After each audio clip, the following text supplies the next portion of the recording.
Hello students, very good morning. ನಾವು ಕಳೆದ ತರಗತಿಯಲ್ಲಿ ಸಿಂಧೂ ನಾಗರಿಕತೆಯ ಪ್ರಮುಖ ಲಕ್ಷಣಗಳಲ್ಲಿ ಒಂದಾಗಿರುವಂತಹ ನಗರ ಯೋಜನೆ ಬಗ್ಗೆ ತಿಳ್ಕೊಂಡಿದ್ವಿ. ನಗರ ಯೋಜನೆ ನಿಮಗೆ 5 ಅಂಕಕ್ಕೆ ಬರುವಂತಹ ಒಂದು ಪ್ರಶ್ನೆ ಅಂತ ಹೇಳಿದೆ. ನಗರ ಯೋಜನೆಯಲ್ಲಿ ಪ್ರಮುಖವಾಗಿ 5 ಅಂಶಗಳು ಬರುತ್ತೆ. ಒಂದು ಬೀದಿಗಳು, ಒಳಚರಂಡಿ ವ್ಯವಸ್ಥೆ, ಸ್ನಾನದ ಕೊಳ, ಉದ್ಯಾನಗಳು ಮತ್ತು ಕಟ್ಟಡಗಳು ಅಂತ ಹೇಳ್ಬಿಟ್ಟು ಈ 5 ಅಂಶಗಳ ಬಗ್ಗೆ ನಾವೀಗಾಗಲೇ ಸವಿವರವಾಗಿ ಹಿಂದಿನ ತರಗತಿಯಲ್ಲಿ ತಿಳ್ಕೊಂಡಿದ್ದೀವಿ. ಇವತ್ತು ನಾವು ಸಿಂಧೂ ನಾಗರಿಕತೆಯ ಪ್ರಮುಖ ಲಕ್ಷಣಗಳಲ್ಲಿ 2ನೇ ಅಂಶವಾಗಿರುವಂತಹ ರಾಜಕೀಯ ಸ್ಥಿತಿಯ ಬಗ್ಗೆ ನಾವು ತಿಳ್ಕೊಳ್ಳೋಣ. ಇಲ್ಲಿ ಸಿಂಧೂ ನಾಗರಿಕತೆಯಲ್ಲಿ ಯಾವುದೇ ರಾಜರು ಆಡಳಿತ ಮಾಡಿದ್ದರ ಬಗ್ಗೆ ನಮಗೆ ಯಾವುದೇ ಸಾಕ್ಷಿಗಳು ಅಥವಾ ಲಿಖಿತ ದಾಖಲೆಗಳು ದೊರೆಯದೇ ಇರುವುದರಿಂದ ಇಲ್ಲಿ ಯಾವುದೇ ರಾಜರ ಆಳ್ವಿಕೆಯ ಬಗ್ಗೆ ನಮಗೆ ಗಮನಕ್ಕೆ ಬರ್ತಾ ಇಲ್ಲ. ಯಾಕೆಂದ್ರೆ ಕತ್ತಿ, ಗುರಾಣಿ, ಈ ತರದ್ದು ಖಡ್ಗಗಳು, ಆ ತರದ್ದು ಯಾವುದೇ ಒಂದು ಆಯುಧಗಳು ಕೂಡ ನಮಗೆ ಲಭ್ಯವಾಗಿಲ್ಲ. ಆದ್ರೆ ಏನಪ್ಪಾ ಸಿಮಿಲಾರಿಟಿ ಸಿಕ್ತು ಅಂತ ಹೇಳಿದ್ರೆ, ಸಿಂಧೂ ನಾಗರಿಕತೆಯಲ್ಲಿ ನಗರಗಳು ಏಕರೂಪತೆಯಿಂದ ಕೂಡಿದ್ವು. ನಾನು ಹೇಳಿದೆ ಹರಪ್ಪ, ಮೊಹೆಂಜೊದಾರೋ, ಲೋಥಾಲ್, ಕಾಲಿಬಂಗನ್, ಧೋಲವೀರ, ಸುರ್ಕೋಟಡ, ಹೀಗೆ ಹಲವಾರು ಪ್ರಮುಖ ಸ್ಥಳಗಳು, ರೂಪಾರ್, ತುಂಬಾ ಪ್ಲೇಸಸ್ ಬಗ್ಗೆ ಹೇಳಿದೆ. ಈ ಸ್ಥಳಗಳನ್ನ ನಾವು ಗಮನಿಸಿದಾಗ ಎಲ್ಲಾ ಒಂದು ನಗರಗಳು ಏಕರೂಪದ ಆಡಳಿತವನ್ನ ಹೊಂದಿದ್ದವು ಅಥವಾ ಏಕರೂಪತೆಯಿಂದ ಕೂಡಿದ್ದವು. ಉದಾಹರಣೆಗೆ ಒಳಚರಂಡಿ ವ್ಯವಸ್ಥೆ ಇರ್ಬೋದು, ನೀರು ಸರಬರಾಜು ಇರ್ಬೋದು, ರಸ್ತೆಗಳ ನಿರ್ವಹಣೆ ಇರ್ಬೋದು, ಎಲ್ಲ ಕೂಡ ಒಂದೇ ತರನಾಗಿ ನಿರ್ಮಿಸಲ್ಪಟ್ಟಿರ್ತಕ್ಕಂತಹ ಒಂದು ನಗರಗಳಾಗಿದ್ವು. ಹಾಗಾಗಿ ಬಹುಶಃ ಯಾರಾದ್ರೂ ಆಳ್ವಿಕೆ ಮಾಡ್ತಾ ಇದ್ರು, ಆದ್ರೆ ರಾಜರುಗಳಲ್ಲ. ಹಾಗಿದ್ರೆ ಯಾರು ಆಳ್ವಿಕೆ ಮಾಡ್ತಾ ಇದ್ರು?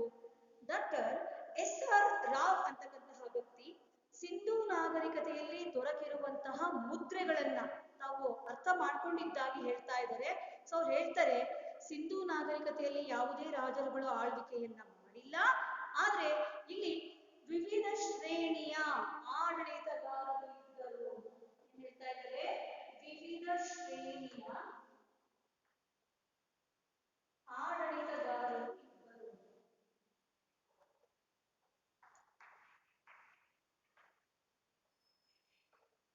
ಒಂದ್ಸಲ ರಿಪೀಟ್ ಮಾಡ್ತಾ ಇದ್ದೀನಿ. ಸಿಂಧೂ ನಾಗರಿಕತೆಯ ರಾಜಕೀಯ ಸ್ಥಿತಿಯ ಬಗ್ಗೆ ಹೇಳ್ತಾ ಇದ್ದೀನಿ.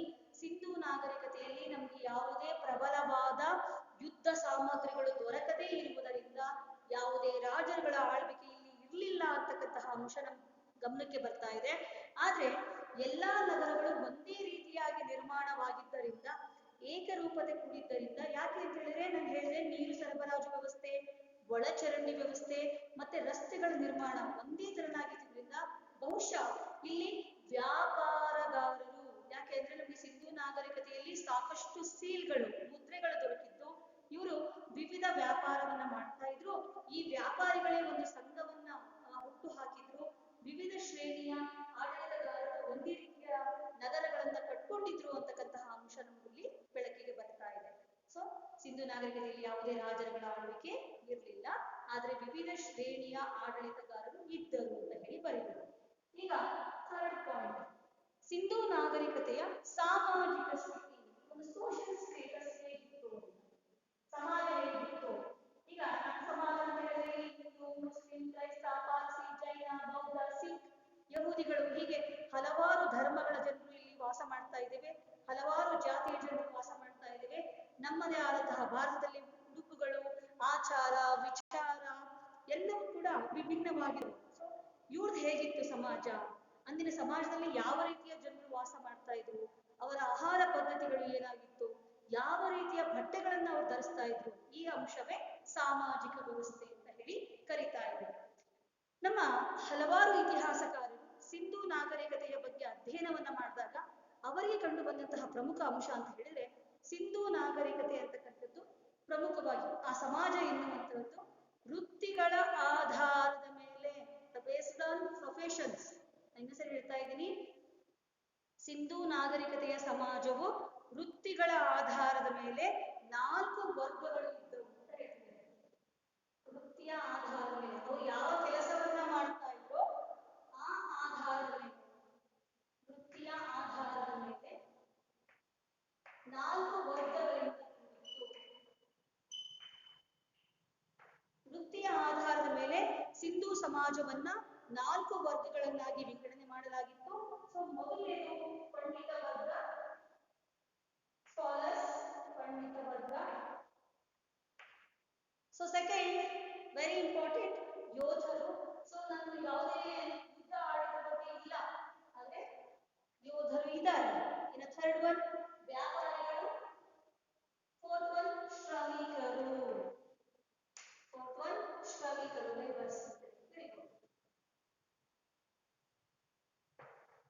ಸಿಂಧೂ ನಾಗರಿಕತೆಯ ಸಮಾಜವನ್ನ 4 ವರ್ಗಗಳನ್ನಾಗಿ ವಿಂಗಡಣೆ ಮಾಡಲಾಗಿತ್ತು. ಬೇಸ್ಡ್ ಆನ್ ಪ್ರೊಫೆಷನ್ಸ್ ಅಂತ ಹೇಳಿದೆ. ಅವರ ವೃತ್ತಿಯನ್ನ ಆಧರಿಸಿ 4 ವರ್ಗಗಳನ್ನಾಗಿ ವಿಂಗಡಣೆ ಮಾಡಲಾಗಿತ್ತು. ಮೊದಲನೇ ವರ್ಗ ಪಂಡಿತ ವರ್ಗ, ಎರಡನೇದು ಯೋಧರ ವರ್ಗ, ಮೂರನೇದು ವ್ಯಾಪಾರಿಗಳು. ಇವರು ತುಂಬಾ ಇಂಪಾರ್ಟೆಂಟ್ ರೋಲ್ ಪ್ಲೇ ಮಾಡ್ತಾರೆ. ಯಾಕೆಂದ್ರೆ ಇಲ್ಲಿ ವಿವಿಧ ಶ್ರೇಣಿಯ ವ್ಯಾಪಾರಗಾರರು ಇದ್ದರು ಅಂತ ಹೇಳಿದೆ. ಇನ್ನು ಫೋರ್ತ್ ಒನ್ ಶ್ರಮಿಕರು ಅಂತ ಹೇಳಿದೆ. ಸೊ ಹೀಗೆ ಸಿಂಧು ಸಮಾಜ ಕೂಡಿತ್ತು. ಹಾಗಿದ್ರೆ ಪಂಡಿತ ವರ್ಗ ಅಂದ್ರೆ ಯಾರ್ಯಾರು ಬರ್ತಾರೆ ಇಲ್ಲಿ ಪಂಡಿತ ವರ್ಗದಲ್ಲಿ ಅಂತ ಹೇಳಿದ್ರೆ, ಪುರೋಹಿತರು, ಜ್ಯೋತಿಷಿಗಳು ಮತ್ತು ವೈದ್ಯರು ಸೇರಿದ್ದರು. ನೋಡಿ, 3 ಇಂಪಾರ್ಟೆಂಟ್ ಮೇಜರ್ ಪೀಪಲ್ಸ್ ಯಾರು ಬರ್ತಾರೆ ಈ ಪಂಡಿತ ವರ್ಗದಲ್ಲಿ ಅಂದ್ರೆ ಪುರೋಹಿತರು, ಪ್ರೀಸ್ಟಸ್, ಜ್ಯೋತಿಷಿಗಳು, ಆಸ್ಟ್ರಾಲಜರ್ಸ್ ಅಂತ ಹೇಳಿ ಕರಿತೀವಿ ನಾವು, ಇನ್ನ ಡಾಕ್ಟರ್ಸ್, ವೈದ್ಯರು. ಈ 3 ಪ್ರಮುಖ ವರ್ಗಗಳು ಎಲ್ಕಂಡು ಬರ್ತಾ ಇತ್ತು ಪಂಡಿತ ವರ್ಗದಲ್ಲಿ. ಇನ್ನು ಉಳಿದ ಹೇಳಿದೆ ಬೇಡ, ಸೈನಿಕರು, ವ್ಯಾಪಾರಿಗಳು, ಗೊತ್ತಿದೆ, ಶ್ರಮಿಕರು ಅಂತ ಹೇಳಿದ್ರೆ ವಿವಿಧ ವೃತ್ತಿಯನ್ನ ಆಧರಿಸತಕ್ಕಂತಹ ಕೆಲಸಗಾರರು ಅಂತ ಅರ್ಥ. ಸೊ ಸಿಂಧು ಸಮಾಜದಲ್ಲಿ 4 ವರ್ಗಗಳಿವೆ. ಈಗ ನೆಕ್ಸ್ಟ್ ಪಾಯಿಂಟ್, ಇವರು ಆಹಾರ ಇದರಲ್ಲಿ ಸಮಾಜದಲ್ಲಿ ಯಾವ ರೀತಿಯ ಆಹಾರವನ್ನು ಬಳಸ್ತಾರೆ. ಸಿಂಧು ಜನರಂತೂ ಎಲ್ಲಾ ತರದ ಆಹಾರವನ್ನು ತಿಂತಾ ಇದ್ರು ಅಂದ್ರೆ ನಾವಿಲ್ಲಿ ಗಮನಿಸಬಹುದು. ಆದ್ರೆ ಇವರ ಪ್ರಮುಖ ಆಹಾರ ಯಾವುದಾಗಿತ್ತಪ್ಪ ಅಂದ್ರೆ ವೀಟ್. ಗೋಧಿ ಎನ್ನುವುದು ಇವರ ಪ್ರಮುಖ ಆಹಾರ ಧಾನ್ಯವಾಗಿತ್ತು. ಯಾಕಂದ್ರೆ ಸಿಂಧು ನಾಗರಿಕತೆ ಜನರು ಉತ್ತರ ಭಾರತದಲ್ಲಿ ನೆಲೆಸಿರುವಂತಹ ಒಂದು ಜನಾಂಗ. ಸೊ ಈಗಲೂ ಕೂಡ ಉತ್ತರ ಭಾರತ ಅಂತ ಹೇಳಿದ್ರೆ ಮ್ಯಾಕ್ಸಿಮಮ್ ಅವರು ಗೋಧಿಯನ್ನ ಬಳಸ್ತಾರೆ. ಹಾಗಾಗಿ ಗೋಧಿ ಇವರ ಪ್ರಮುಖ ಆಹಾರ ಧಾನ್ಯವಾಗಿತ್ತು. ಜೊತೆಗೆ ಬಾರ್ಲಿ, ಅಕ್ಕಿ, ಹಣ್ಣುಗಳು, ತರಕಾರಿ, ಖರ್ಜೂರ, ಹಾಲು ಮುಂತಾದವುಗಳನ್ನ ಇವರು ತಮ್ಮ ದಿನನಿತ್ಯದ ಆಹಾರಗಳಲ್ಲಿ ಬಳಸ್ತಾ ಇದ್ರು. ಒಂದ್ಸಲ ರಿಪೀಟ್ ಮಾಡ್ತಾ ಇದ್ದೀನಿ, ಗೋಧಿ, ಬಾರ್ಲಿ, ಅಕ್ಕಿ, ತರಕಾರಿ, ಹಣ್ಣುಗಳು ಮತ್ತೆ ಖರ್ಜೂರ, ಹಾಲು ಇದನ್ನ ತಮ್ಮ ಡೈಲಿ ಲೈಫ್ ಅಲ್ಲಿ ಯೂಸ್ ಮಾಡ್ತಾ ಇದ್ರು. ಜೊತೆಗೆ ಇವರು ಮಾಂಸಾಹಾರಿಗಳು ಕೂಡ ಆಗಿದ್ರು. ಮಾಂಸಾಹಾರವನ್ನ ತಿಂತಾ ಇದ್ರು. ಮೀನು, ಮಾಂಸ, ಹಂದಿಯ ಮಾಂಸ, ಕೋಳಿ, ಆಮೆ ಮಾಂಸ, ನೋಡಿ ಆಲ್ಮೋಸ್ಟ್ ಎಲ್ಲವನ್ನು ಟ್ರೈ ಮಾಡಿದ್ದಾರೆ ಅಂತ ಅರ್ಥ. ಸೊ ಮಾಂಸಾಹಾರಿಗಳಾಗಿದ್ರು. ಕೋಳಿ ಮಾಂಸ, ಹಂದಿ ಮಾಂಸ, ಆಮೆ ಮಾಂಸ ಮತ್ತೆ ಬೇರೆ ಬೇರೆ ತರದ್ದು ಮೀನು ಎಲ್ಲವನ್ನ ಇವರು ಹೆಚ್ಚಾಗಿ ತಮ್ಮ ಆಹಾರದಲ್ಲಿ ಬಳಸ್ತಾ ಇದ್ರು. ಸೊ ಸಸ್ಯಾಹಾರಿಗಳು ಇದ್ರು, ಜೊತೆಗೆ ಮಾಂಸಾಹಾರಿಗಳು ಕೂಡ ಇದ್ದಾರೆ. ಇಲ್ಲಿ ಎಲ್ಲಾ ತರದ ಆಹಾರವನ್ನ ಬಳಸ್ತಾ ಇದ್ರು ಅನ್ನೋದು ನಮ್ಮ ಗಮನಕ್ಕೆ ಇಲ್ಲಿ ಬರ್ತಾ ಇದೆ. ಇನ್ನು ಥರ್ಡ್ ಪಾಯಿಂಟ್ ಅಲ್ಲಿ ಸಿಲ್ಕ್, ಬಟ್ಟೆಗಳು. ನಾನು ಯಾವ ರೀತಿ ಪಾಯಿಂಟ್ಸ್ ಹಾಕಿ ಬರೀತಾ ಇದ್ದೀನಿ ನೀವು ಕೂಡ ಅದೇ ರೀತಿ ಬರ್ಕೋಬೇಕು. ಕ್ಲಾತ್ಸ್, ಯಾವ ತರದ ಬಟ್ಟೆಯನ್ನ ಇವರು ಬಳಸ್ತಾ ಇದ್ರು. ಸಾಮಾನ್ಯವಾಗಿ ಹತ್ತಿ ಮತ್ತು ಉಣ್ಣೆಯ ಬಟ್ಟೆಗಳನ್ನ ಧರಿಸ್ತಾ ಇದ್ರು. ಹತ್ತಿ, ಕಾಟನ್ ಕ್ಲಾತ್ಸ್ ಮತ್ತೆ ವುಲನ್ ಕ್ಲಾತ್ಸ್ ಗಳನ್ನ ಇವರು ಯೂಸ್ ಮಾಡ್ತಾ ಇದ್ರು. ತುಂಬಾ ಸರಳವಾದಂತಹ ಉಡುಪಾಗಿತ್ತು. ಅದಕ್ಕೆ ತುಂಬಾ ಡೆಕೋರೇಟಿವ್ ಅಂತಲ್ಲ, ತುಂಬಾ ಸಿಂಪಲ್ ಆಗಿರ್ತಕ್ಕಂತಹ ಕ್ಲಾತ್ಸ್ ಗಳನ್ನ ಯೂಸ್ ಮಾಡ್ತಾ ಇದ್ರು. ಸಾಮಾನ್ಯವಾಗಿ ಪುರುಷರು ಮತ್ತು ಮಹಿಳೆಯರು ಇಬ್ರು ಕೂಡ, ಪುರುಷರು ಮತ್ತು ಮಹಿಳೆಯರು ಒಂದು ಮೇಲುಡುಪು ಅಂತ, ಇನ್ನೊಂದು ಕೆಳ ಉಡುಪು ಅಂತ ಹೇಳಿ ಧರಿಸ್ತಾ ಇದ್ರು. ಮೇಲುಡುಪು ಅಂದ್ರೆ ಶಾಲ್ ಬಳಸ್ತಾ ಇದ್ರು. ಕೆಳ ಉಡುಪು ಅಂದ್ರೆ ಧೋತಿಯನ್ನ ಧರಿಸ್ತಾ ಇದ್ರು. ಧೋತಿ, ಪಂಚೆ ಅಂತ ಹೇಳಿ ಕರಿತೀವಿ, ಸ್ವಲ್ಪ ಡಿಫ್ರೆಂಟ್ ಕಚ್ಚಪಟ್ಟಿ ಟೈಪು. ಏನ್ ಹೇಳಿದ್ರೆ ನಾನು, ಸಿಂಧು ನಾಗರಿಕತೆ ಜನರು ಹತ್ತಿ ಮತ್ತು ಉಣ್ಣೆಯ ಬಟ್ಟೆಯನ್ನ ಧರಿಸ್ತಾ ಇದ್ರು. ಮೇಲುಡುಪು ಅಂದ್ರೆ ಶಾಲ್ ಅನ್ನ ಬಳಸ್ತಾ ಇದ್ರು. ಕೆಳ ಉಡುಪು ಧೋತಿಯನ್ನ ಬಳಸ್ತಾ ಇದ್ರು. ಎಲ್ಲಾ ಪುರುಷರು ಮತ್ತು ಮಹಿಳೆಯರು ಕೂಡ ಬಟ್ಟೆಯನ್ನ ಒಂದೇ ರೀತಿಯಾಗಿ ಬಳಸ್ತಾ ಇದ್ರು. ಸೊ ಬಟ್ಟೆ ಬಗ್ಗೆ ಆಯ್ತು. ನೆಕ್ಸ್ಟ್ ಒನ್, ಈ ಆಭರಣಗಳು, ಜ್ಯುವೆಲರೀಸ್. ಇವರು ಆಭರಣ ಪ್ರಿಯರಾಗಿದ್ದು ತುಂಬಾ ಒಂದು ಆಭರಣಗಳನ್ನ ಇವರು ಧರಿಸ್ತಾ ಇದ್ರು. ಹಾಗಿದ್ರೆ ಯಾವ ರೀತಿಯ ಆಭರಣಗಳನ್ನ ಇವರು ಧರಿಸ್ತಾ ಇದ್ರು ಅಂತ ತಿಳ್ಕೊಳ್ಳೋಣ. ಸೊ ಸಾಮಾನ್ಯವಾಗಿ ನಾವೆಲ್ಲರೂ ಕೂಡ ಆಭರಣ ಪ್ರಿಯರೇ. ಹಾಗಿದ್ರೆ ಇವ್ರು ಏನೇನು ಆಭರಣ ಧರಿಸ್ತಾ ಇದ್ರು? ಸ್ತ್ರೀ ಮತ್ತು ಪುರುಷರಿಬ್ಬರು ಕೂಡ ಆಭರಣಗಳನ್ನ ಧರಿಸ್ತಾ ಇದ್ರು.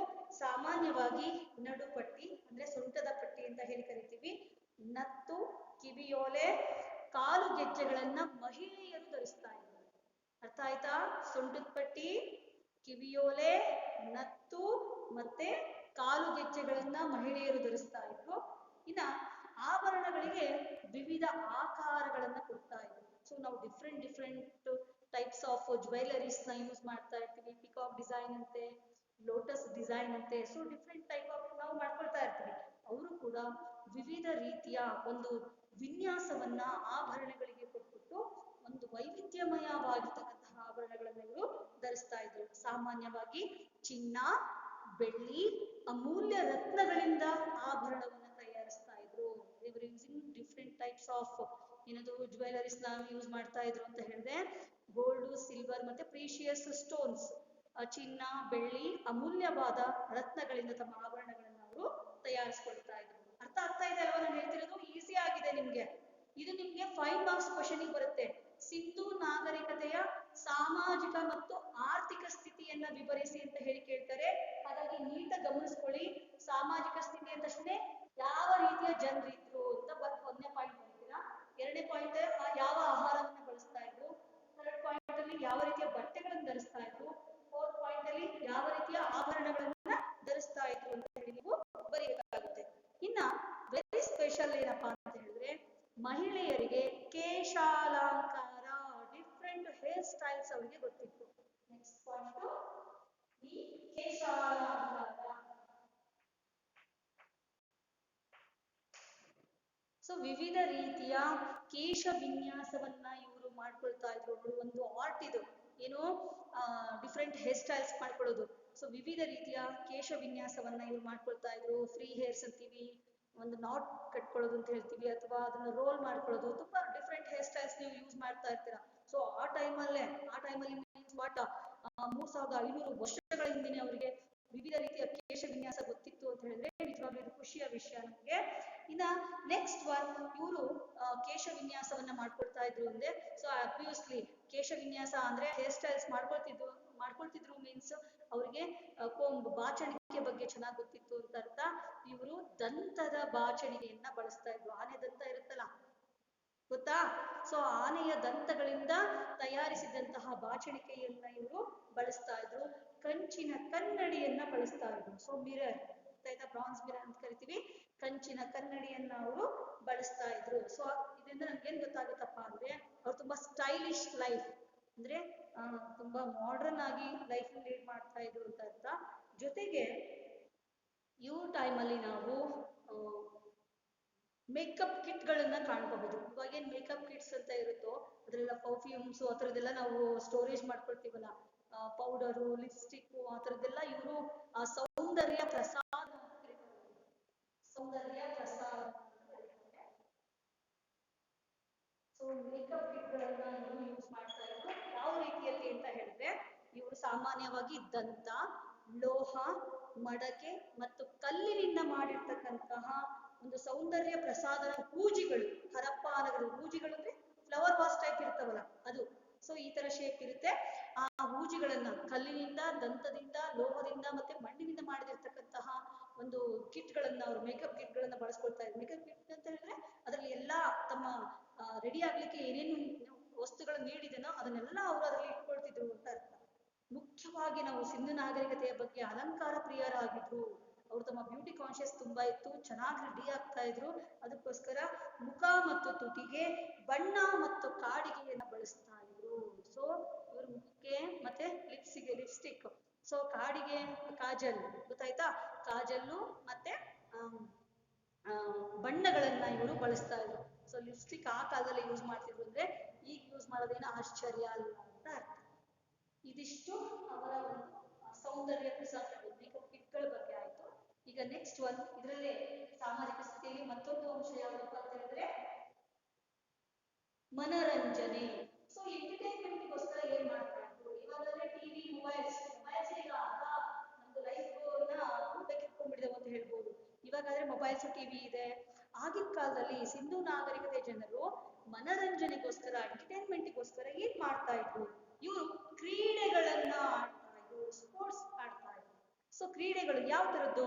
ಒಳಾಂಗಣ ಕ್ರೀಡೆ ಮತ್ತು ಹೊರಾಂಗಣ ಕ್ರೀಡೆ. ಒಳಾಂಗಣ ಮತ್ತು ಹೊರಾಂಗಣ ಆಟಗಳನ್ನ ಆಡ್ತಾ ಇದ್ರು. ಒಳಾಂಗಣ ಇಂಡೋರ್ ಗೇಮ್ಸ್ ಅಂತ ಕರಿತೀವಿ. ಹೊರಾಂಗಣ ಔಟ್ಡೋರ್ ಗೇಮ್ಸ್ ಅಂತ ಕರಿತೀವಿ. ಮನೆಯಲ್ಲೇ ಕುತ್ಕೊಂಡು ಅಥವಾ ಒಳಗಡೆಗೆ ಸ್ವಲ್ಪ ಜಾಗದಲ್ಲಿ ಆಟ ಆಡ್ತಕ್ಕಂಥದ್ದು, ಅವಕ್ಕೆ ನಾವು ಇಂಡೋರ್ ಗೇಮ್ಸ್. ಹಂಗಂತ ತುಂಬಾ ಚಿಕ್ಕದು ಅಂತಲ್ಲ. ಈಗ ಟೆನಿಸ್ ಅಂತವೆಲ್ಲ ನಾವು ಇಂಡೋರ್ ಗೇಮ್ಸ್ ಒಳಗಡೆಗೆ ಆಡ್ಬೇಕಾಗುತ್ತೆ, ಕೋರ್ಟ್ ಒಳಗಡೆಗೆ, ಮನೆ ಸ್ಟೇಡಿಯಂ ಒಳಗಡೆಗೆ. ಸೊ ಆ ಥರದನ್ನು ಹೇಳ್ಬೋದು. ಇವರಿಗೆ ಒಳಾಂಗಣ ಮತ್ತು ಹೊರಾಂಗಣ ಆಟಗಳಲ್ಲಿ ಹೆಚ್ಚಿನ ಆಸಕ್ತಿ ಇತ್ತು. ಹಾಗಿದ್ರೆ ಒಳಾಂಗಣ ಆಟಗಳು ಯಾವ್ಯಾವು? ಈಗ ನೀವು ಮನೆಯಲ್ಲೇ ಕುತ್ಕೊಂಡು ಆಡುವಂತ ಆಟಗಳು ಯಾವ್ಯಾವು ಹೇಳಿ ನೋಡೋಣ. ಕ್ಯಾರಂ, ಚೌಕಾಬಾರ್. ಓಕೆ, ಈಗ ನ್ಯಾಷನಲ್ ಗೇಮ್ ಆಗ್ಬಿಟ್ಟಿದೆ ಅದು. ಲಾಕ್ಡೌನ್ ಟೈಮಿಂದ ಚೌಕಾಬಾರ ಮತ್ತೆ ಲೂಡೋ ನ್ಯಾಷನಲ್ ಗೇಮ್ಸ್. ನೆಕ್ಸ್ಟ್ ಇವ್ರೇನ್ ಆಡ್ತಾ ಇದ್ರು ಹಾಗಿದ್ರೆ? ಪಗಡೆ ಆಟವನ್ನ ಆಡ್ತಾ ಇದ್ರು ಗೈಸ್. ಪಗಡೆ ಆಟವನ್ನ ಆಡ್ತಾ ಇದ್ರು. ಇನ್ನ ಹೊರಾಂಗಣಗಳು ಅಂತ ಹೇಳಿದ್ರೆ ಬೇಟೆಯಾಡೋದು. ಸೊ ಬೇಟೆ ಆಡಕ್ಕೆ ಹೋಗ್ತಾ ಇದ್ರು. ಹೋರಿ ಕಾಳಗ, ಹೋರಿ ದೊಡ್ಡದು ಏನು ಎತ್ತುಗಳು, ದೊಡ್ಡ ಹೋರಿಗಳನ್ನ ಕುತ್ಕೊಳ್ಳೋಕ್ ಬಿಟ್ಟು ಆಟ ಆಡೋದು. ಮತ್ತೆ ಕುರಿ ಕಾಳಗ, ಕುರಿ ಕಾಳಗ ಇಲ್ಲ ಇಲ್ಲಿ, ಕೋಳಿ ಕಾಳಗ. ನಾನು ತೂಪ್ಗೆರೆಯಲ್ಲಿ ಸುಮಾರು ಸರಿ ನೋಡಿದೀನಿ. ಎರಡು ಹುಂಜಗಳನ್ನ ಬಿಟ್ಟು ಫೈಟ್ ಮಾಡಿಸ್ತಾ ಇರ್ತಾರೆ, ಆ ಥರದ್ದು ನಾನು ನೋಡಿದೀನಿ. ಅವರು ಮುಖ್ಯವಾಗಿ ಹೋರಿ ಕಾಳಗ, ಕೋಳಿ ಕಾಳಗ, ಮೀನು ಹಿಡಿಯೋದು, ಫಿಶ್ಲಿಂಗ್, ಮೀನು ಹಿಡಿಯೋದು ಸ್ಪರ್ಧೆಯನ್ನು ಅವ್ರು ನಡೆಸ್ತಾ ಇದ್ರು. ಜೇಡಿ ಮಣ್ಣಿನ ಮಾದರಿ ತಯಾರಿಕೆ, ಕ್ಲೇ ಮಾಡಲಿಂಗ್ ಮಾಡಿಸ್ತಾ ಇದ್ರು. ನೀವೆಲ್ಲ ಸಾಮಾನ್ಯವಾಗಿ ಪ್ರೈಮರಿ ಮತ್ತು ಹೈಸ್ಕೂಲ್ ಡೇಸ್ಗಳಲ್ಲಿ ಪ್ರತಿಭಾ ಕಾರಂಜಿಯಲ್ಲಿ ಸಾಮಾನ್ಯವಾಗಿ ಮಣ್ಣಿನ ಮಾದರಿಗಳನ್ನ ಕ್ಲೇ ಮಾಡಲಿಂಗ್ ಮಾಡಿರ್ತೀರಾ. ಸೊ ಅವ್ರ ಕಾಲದಲ್ಲೂ ಕೂಡ ಜೇಡಿ ಮಣ್ಣಿನ ಒಂದು ಮಾದರಿಗಳನ್ನ ಮಾಡುವಂತಹ ತಯಾರಿಕೆನ, ಆಟಿಕೆಗಳು, ಮಕ್ಕಳದು ಎಲ್ಲಾ ಆಟ ಸಾಮಾನುಗಳು ಅವ್ರ ಮಣ್ಣಿನಲ್ಲೇ ತಯಾರು ಮಾಡ್ತಾ ಇದ್ರು, ಜೇಡಿ ಮಣ್ಣಲ್ಲಿ, ಗೊತ್ತಾಯ್ತಾ. ಮತ್ತೆ ಚದುರಂಗ ಅಂದ್ರೆ ಚೆಸ್. ಸೊ ಇವು ಇವರ ಮನರಂಜನಾ ವಿಧಾನಗಳಾಗಿದ್ವು. ಸೊ ಮನರಂಜನೆಗಾಗಿ ಕ್ರೀಡೆಯನ್ನ ಆಡ್ತಾ ಇದ್ರು. ಕ್ರೀಡೆಯಲ್ಲಿ ಒಳಾಂಗಣ ಮತ್ತು ಹೊರಾಂಗಣ ಆಟಗಳು ಅಂತ ಎರಡು ವಿಧ ಮಾಡ್ಕೊಂಡಿದ್ರು. ಒಳಾಂಗಣ ಆಟದಲ್ಲಿ ಮುಖ್ಯವಾಗಿ ಇವರು ಪಗಡೆ ಮತ್ತು ಚದುರಂಗ ಆಡ್ತಾ ಇದ್ರು. ಹೊರಾಂಗಣ ಆಟಗಳಲ್ಲಿ ಮೀನು ಹಿಡಿಯುವುದು, ಹೋರಿ ಕಾಳಗ, ಕೋಳಿ ಕಾಳಗ, ಮತ್ತೆ ಜೇಡಿ ಮಣ್ಣಿನ ತಯಾರಿಕೆ, ಇದು ಕೂಡ ಮನೆ ಒಳಗೆ ಮಾಡ್ತಕ್ಕಂಥದ್ದು ಮಾಡಬಹುದು. ಇದು ಒಳಾಂಗಣ ಆಟ ಅಂತ ಹೇಳ್ಬೋದು. ಸೊ ಇವಿಷ್ಟು ಇವರ ಪ್ರಮುಖ ಕ್ರೀಡೆಗಳಾಗಿದ್ವು. ಜೊತೆಗೆ ಮನರಂಜನೆಗಾಗಿ ಮತ್ತೇನ್ ಮಾಡ್ತಾ ಇದ್ರಪ್ಪ ಅಂದ್ರೆ ನೃತ್ಯ ಮತ್ತು ಸಂಗೀತ ಕಲೆಯು ಕೂಡ ಗೊತ್ತಿತ್ತು. ಸೊ ಇವರಿಗೆ ಡ್ಯಾನ್ಸ್ ಮತ್ತೆ ಸಿಂಗಿಂಗ್, ಡ್ಯಾನ್ಸಿಂಗ್ ಮತ್ತೆ ಸಿಂಗಿಂಗ್, ನೃತ್ಯ ಮತ್ತು ಸಂಗೀತ ಕಲೆಯು ಗೊತ್ತಿತ್ತು ಅನ್ನೋದಕ್ಕೆ ಒಂದು ಬೆಸ್ಟ್ ಎಕ್ಸಾಂಪಲ್ ಅಂತ ಹೇಳಿದ್ರೆ, ಒಂದು ನೃತ್ಯದ ಭಂಗಿ ಇರುವಂತಹ ಒಂದು ಕಂಚಿನ ಪ್ರತಿಮೆ ಸಿಕ್ಕಿದೆ. ಡ್ಯಾನ್ಸಿಂಗ್ ಗರ್ಲ್, ಅವಳ ಪೊಸಿಷನ್, ಅವಳು ಪೋಸ್ ನೋಡಿದ್ರೆ ಗೊತ್ತಾಗ್ತಾ ಇದೆ ನಮಗೆ ಅವ್ರಿಗೆ ನೃತ್ಯದ ಬಗ್ಗೆ ಆಸಕ್ತಿ ಇತ್ತು ಅನ್ನೋದು ಗೊತ್ತಾಗ್ತಾ ಇದೆ. ಇದಿಷ್ಟು ಮನರಂಜನೆ. ನೆಕ್ಸ್ಟ್ ಇವ್ರು ಏನ್ ಮಾಡ್ತಾ ಇದ್ರು, ಯಾವ ರೀತಿಯ ಪಾತ್ರೆಗಳನ್ನ ಬಳಸ್ತಾ ಇದ್ರು ಅಡಿಗೆಗೋಸ್ಕರ ಅಂತ. ಸಾಮಾನ್ಯವಾಗಿ ಇವರಿಗೆ ಕುಂಬಾರನ ಚಕ್ರದ ಬಗ್ಗೆ ಗೊತ್ತಿತ್ತು. ಅಂದ್ರೆ ಮಣ್ಣಿಂದು ಕ್ಲೇ ಪಾಟ್ಸ್ ಗಳನ್ನ ಇವ್ರು ಮಾಡ್ಕೊಳ್ತಾ ಇದ್ರು, ಮಣ್ಣಿನ ಪಾತ್ರೆಗಳನ್ನ ಇವ್ರು ತಯಾರು ಮಾಡ್ಕೊಳ್ತಾ ಇದ್ರು ವೈವಿಧ್ಯಮಯವಾಗಿ. ನಿಮ್ಗೆಲ್ಲ ಗೊತ್ತಿರುತ್ತೆ ಮಣ್ಣಿನ ಪಾತ್ರೆಗಳು. ನೀವೆಲ್ಲ ಚಿಕ್ಕವರಿದ್ದಾಗ ಮಣ್ಣಿನ ಆಟ ಸಾಮಾನಲ್ಲಿ ಆಟ ಆಡಿರ್ತೀರಾ ಅಂತ ಅನ್ಕೊಳ್ತೀನಿ ನಾನು. ಆಟ ಆಡಿದೀರಾ? ಮಣ್ಣಿನ ಆಟ ಸಾಮಾನು ಗೊತ್ತಿದಾವ ನಿಮ್ಗೆ? ಓಕೆ, ಕುಂಬಾರನ ಚಕ್ರವನ್ನ ಬಳಸಿ ವಿವಿಧ ರೀತಿಯ ಮಣ್ಣಿನ ಪಾತ್ರೆಗಳನ್ನ ಅವ್ರು ತಯಾರು ಮಾಡ್ಕೊಂಡಿದ್ರು. ಆದ್ರೆ ಆ ಒಂದು ಪಾತ್ರೆಗಳನ್ನ ಹಾಗೆ ಇಡ್ತಿರ್ಲಿಲ್ಲ, ಅದಕ್ಕೆ ತುಂಬಾ ಶೈನಿಂಗ್ ಬರೋ ತರ ಮತ್ತೆ ಬಣ್ಣದಲ್ಲಿ ಅವುಗಳ ಮೇಲೆ ಚಿತ್ರಗಳನ್ನ ಬರಿತಾ ಇದ್ರು. ಗ್ರೇ ಕಲರು ಆ ಥರದ್ದೆಲ್ಲ ಯೂಸ್ ಮಾಡ್ಬಿಟ್ಟು ಆ ಮಣ್ಣಿನ ಪಾತ್ರೆಗಳಿಗೆ ಒಳ್ಳೆ ಕಲರ್ ಅನ್ನ, ಒಳ್ಳೆ ಒಂದು ಶೇಪ್ ಅನ್ನ, ಮತ್ತೆ ಒಳ್ಳೆ ಶೈನ್ ಇರುವಂತಹ ಪಾತ್ರೆಗಳನ್ನ ಅವ್ರು ತಯಾರು ಮಾಡ್ತಾ ಇದ್ರು. ಸಾಮಾನ್ಯವಾಗಿ ಇವ್ರ ಕಾಲದಲ್ಲಿ ಬಳಸ್ತಾ ಇದ್ದಂತಹ ಪಾತ್ರೆಗಳು, ಮಣ್ಣಿನ ಪಾತ್ರೆಗಳನ್ನ ಬಿಟ್ರೆ ತಾಮ್ರದ ಪಾತ್ರೆಗಳು. ನಿಮ್ ಮನೆಗೆ ಇರ್ಬೋದು ತಾಮ್ರದ್ದು, ನೋಡಿದ್ರೆ ನೀವು ತಾಮ್ರದ್ದು ಏನು ಸಾಮಾನ್ಯವಾಗಿ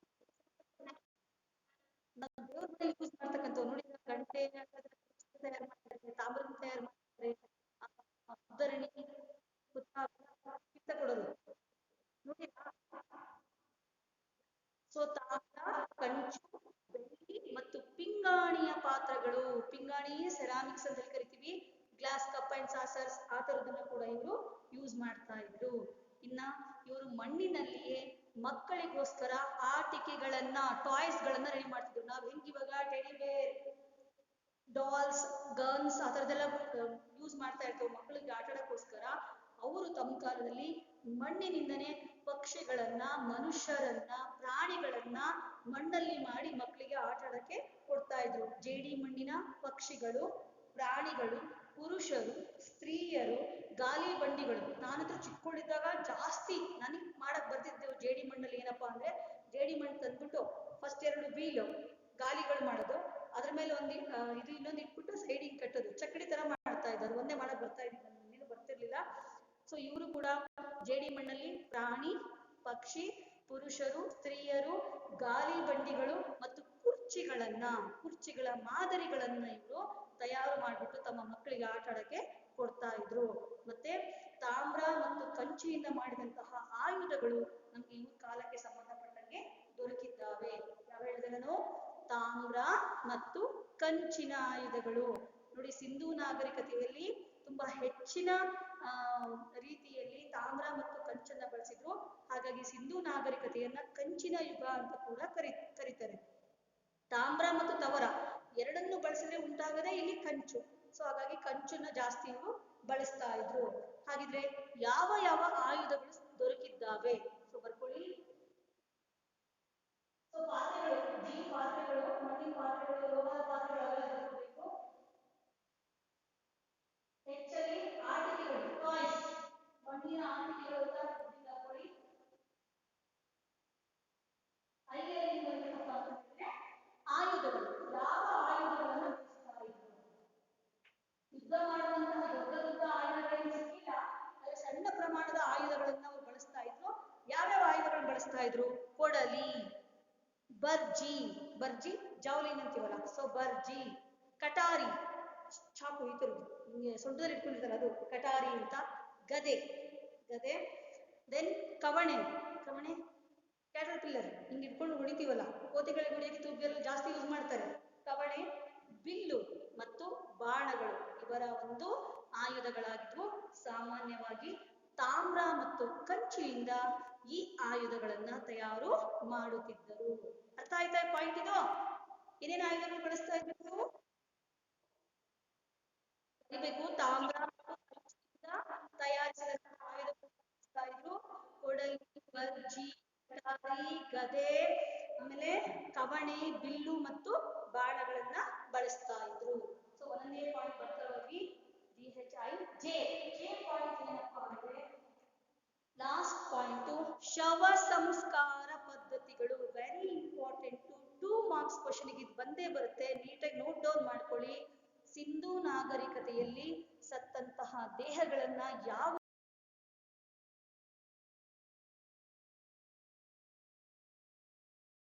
ಪದ್ಧತಿಯನ್ನ ಮಾಡ್ತಾ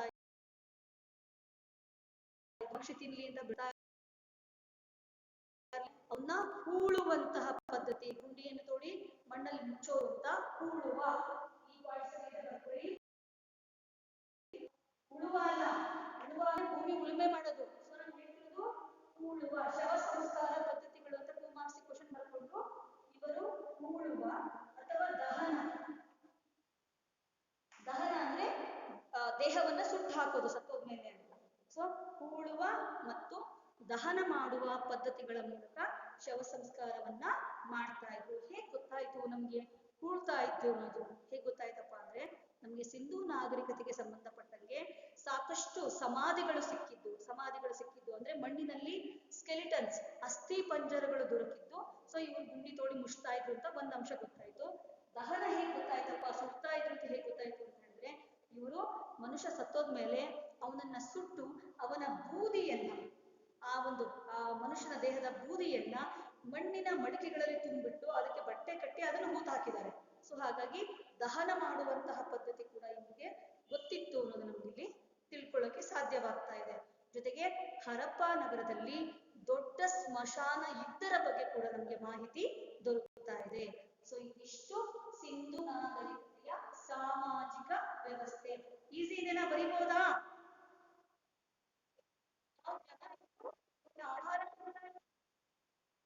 ಇದ್ರು, ಯಾವ ರೀತಿಯ ಆಭರಣಗಳನ್ನು ಧರಿಸ್ತಾ ಇದ್ರು, ಕೇಶಾಲಂಕಾರ, ಮೇಕಪ್ ಮಾಡ್ತಿದ್ರು, ಆಟ ಆಡ್ತಿದ್ರು, ಯಾವ ತರ ಡ್ಯಾನ್ಸ್ ಮಾಡ್ತಾ ಇದ್ರು, ಯಾವ ತಯಾರು ಮಾಡ್ತಾ ಇದ್ರು, ಯಾವ ತಯಾರು ಮಾಡ್ತಾ ಇದ್ರು, ಸಂಸ್ಕಾರ ಪದ್ಧತಿ ಹೇಗಿತ್ತು, ಯಾವ ಆಯುಧಗಳನ್ನ ಬಳಸ್ತಾ ಇದ್ರು, ಇಷ್ಟು ಹೇಳ್ಬಿಟ್ರೆ ಇಲ್ಲಿ ಸಾಮಾಜಿಕ ಸ್ಥಿತಿ ಅರ್ಥ ಆಗಿದೆ. ಇದೆಲ್ಲ ಬರ್ಕೊಂಡಿದ್ದೀರಾ? ಈಗ ಸಿಂಧೂ ಸಾಮಾಜಿಕ ಸ್ಥಿತಿ. ಈಗ ಇನ್ನೊಂದು ಪಾಯಿಂಟ್ ಗಮನ ಹರಿಸೋಣ ನಾವು. ಅದ್ಯಾವುದಪ್ಪ ಅಂತ ಹೇಳಿದ್ರೆ ಸಿಂಧೂ ನಾಗರಿಕತೆಯ ಆರ್ಥಿಕ ಸ್ಥಿತಿ. ಸೊ ಏನ್ ಕೆಲಸ ಮಾಡ್ತಾ ಇದ್ರು? ಮೂರನೇದು ಸಾಮಾಜಿಕ ಸ್ಥಿತಿ ಆಯ್ತು, ಜಸ್ಟ್ ಫಿನಿಶ್ ಮಾಡಿದ್ರು. ಸೊ ಇಲ್ಲಿ ತುಂಬಾ ಪಾಯಿಂಟ್ 10 ಪಾಯಿಂಟ್ಸ್ ನೆನಪಿಟ್ಕೊಳ್ಳಿ. ಈಗ ಫೋರ್ತ್ ಒನ್ ಆರ್ಥಿಕ ಸ್ಥಿತಿ. ಸೊ ಜೀವನ ಮಾಡಕ್ಕೆ ದುಡ್ಡು ಹೆಂಗ್ ಸಂಪಾದನೆ ಮಾಡ್ತಾ ಇದ್ರು, ಏನೇನ್ ಕೆಲಸಗಳನ್ನ ಮಾಡ್ತಾ ಇದ್ರು ಅಂದ್ರೆ ಆರ್ಥಿಕ ಸ್ಥಿತಿ. ಅಂದ್ರೆ ಹಣಕಾಸಿಗೆ ಏನ್ ಮಾಡ್ತಾ ಇದ್ರು, ಹೆಂಗ್ ಜೀವನ ಜೀವನ ನಡೀತಾ ಇತ್ತು ಅಂತ ತಿಳ್ಕೊಳ್ಳೋದು. ನಾವು ಸಿಂಧೂ ನಾಗರಿಕತೆ, ಸಿಂಧೂ ನದಿಯ ಬಯಲಿನಲ್ಲಿ ಈ ಜನರು ಇದ್ದಿದ್ದಕ್ಕೋಸ್ಕರನೇ ಇದನ್ನ ಸಿಂಧೂ ನಾಗರಿಕತೆ ಅಂತ ಕರಿತಾ ಇದ್ರು. ಅಫ್ಕೋರ್ಸ್ ಸಿಂಧೂ ನದಿ ಇದೆ ಅಂದ್ರೆ ಇವರ ಪ್ರಮುಖ ಉದ್ಯೋಗ ಯಾವ್ದಾಗಿತ್ತು ಹಾಗಿದ್ರೆ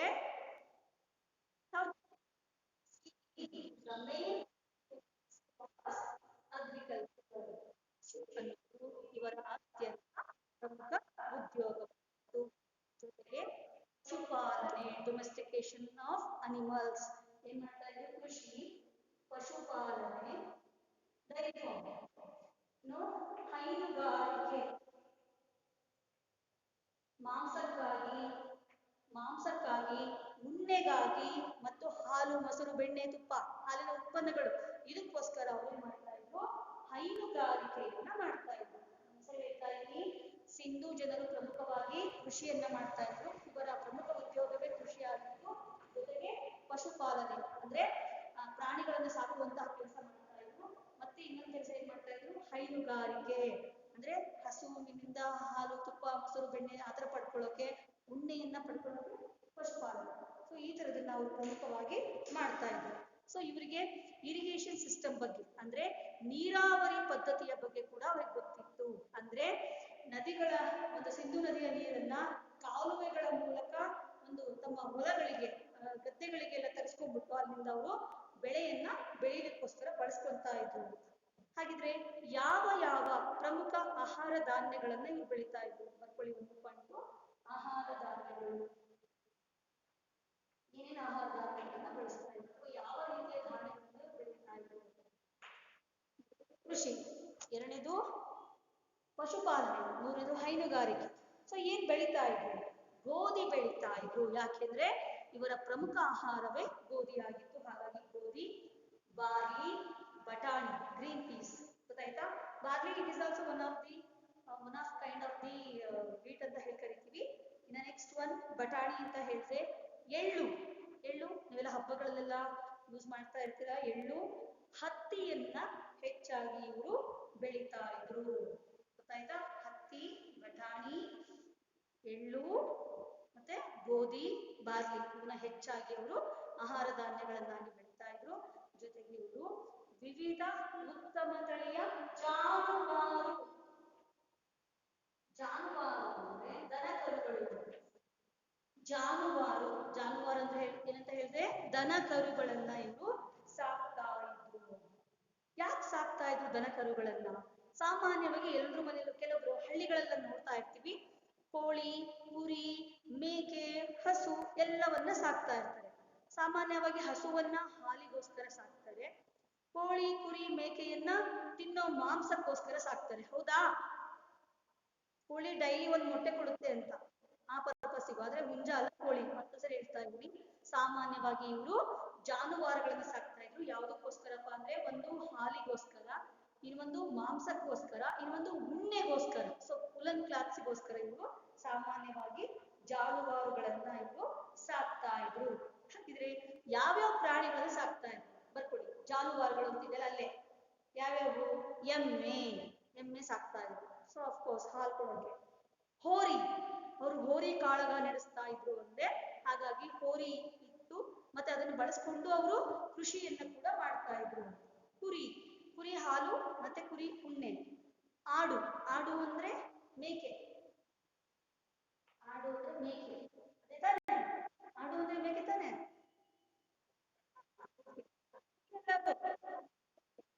ನಾಯಿ, ಆನೆ, ಒಂಟೆ, ಕೋಳಿ, ಪಕ್ಷಿಗಳನ್ನ ಸಾಕುತ್ತಿದ್ದರು. ಸಾಮಾನ್ಯವಾಗಿ ಯಾವ್ಯಾವ ಸಾಕ್ತಾ ಇದ್ರು ಅಂತ ಹೇಳಿದ್ರೆ ನಾನು ಎಮ್ಮೆ, ಹೋರಿ, ಹಸು ಹಾಲು ಕೊಡಕ್ಕೆ ಇಂಪಾರ್ಟೆಂಟ್, ಒಂಟೆ ಕೂಡ, ನಾಯಿ ಮಾಂಸ ಗೊತ್ತಿಲ್ಲ, ಮೋಸ್ಟ್ಲಿ ಅದು ಸಂಗಾತಿ ಅಂದ್ರೆ ಮನೆ ಕಾಯಕ ಬಳಸ್ತಾ ಇದ್ರು. ಹಂದಿ ಮಾಂಸ ತಿಂತಾ ಇದ್ರು, ಆಮೆ ಮಾಂಸ ತಿಂತಾ ಇದ್ರು ಅಂತ ಹೇಳಿದ್ರೆ ಸೊ ಎಲ್ಲಾ ಮಾಂಸವನ್ನು ಟ್ರೈ ಮಾಡ್ತಾ ಇದ್ರು. ಹಾಗಾಗಿ ಇವರು ಮಾಂಸಕ್ಕೋಸ್ಕರನೇ ಹೆಚ್ಚಾಗಿ ಪ್ರಾಣಿಗಳನ್ನ ಸಾಕ್ತಾ ಇದ್ರು ಅನ್ನೋ ಅಂಶ ಇಲ್ಲಿ ಗೊತ್ತಾಗ್ತಾ ಇದೆ. ಸೊ ಅವ್ರ ಜೀವನ ಹೇಗಿತ್ತು? ಯಾವ ಬೆಳೆಗಳನ್ನ ಬೆಳೀತಾ ಇದ್ರು, ಯಾವ ಪ್ರಾಣಿಗಳನ್ನ ಸಾಕ್ತಾ ಇದ್ರು ಅಂತ ಇತ್ತು. ಈಗ ಥರ್ಡ್ ಪಾಯಿಂಟ್ ಅಲ್ಲಿ ಇದರಲ್ಲಿ ಆರ್ಥಿಕ ಸ್ಥಿತಿಯಲ್ಲಿ ಮೂರನೇ ಮುಖ್ಯವಾದ ಅಂಶ ಅಂತ ಹೇಳಿದ್ರೆ ಯಾವ ವೃತ್ತಿಗಳನ್ನ ಮಾಡ್ತಾ ಇದ್ರು, ಏನೇನು ಕೆಲಸ ಮಾಡ್ತಾ ಇದ್ರು?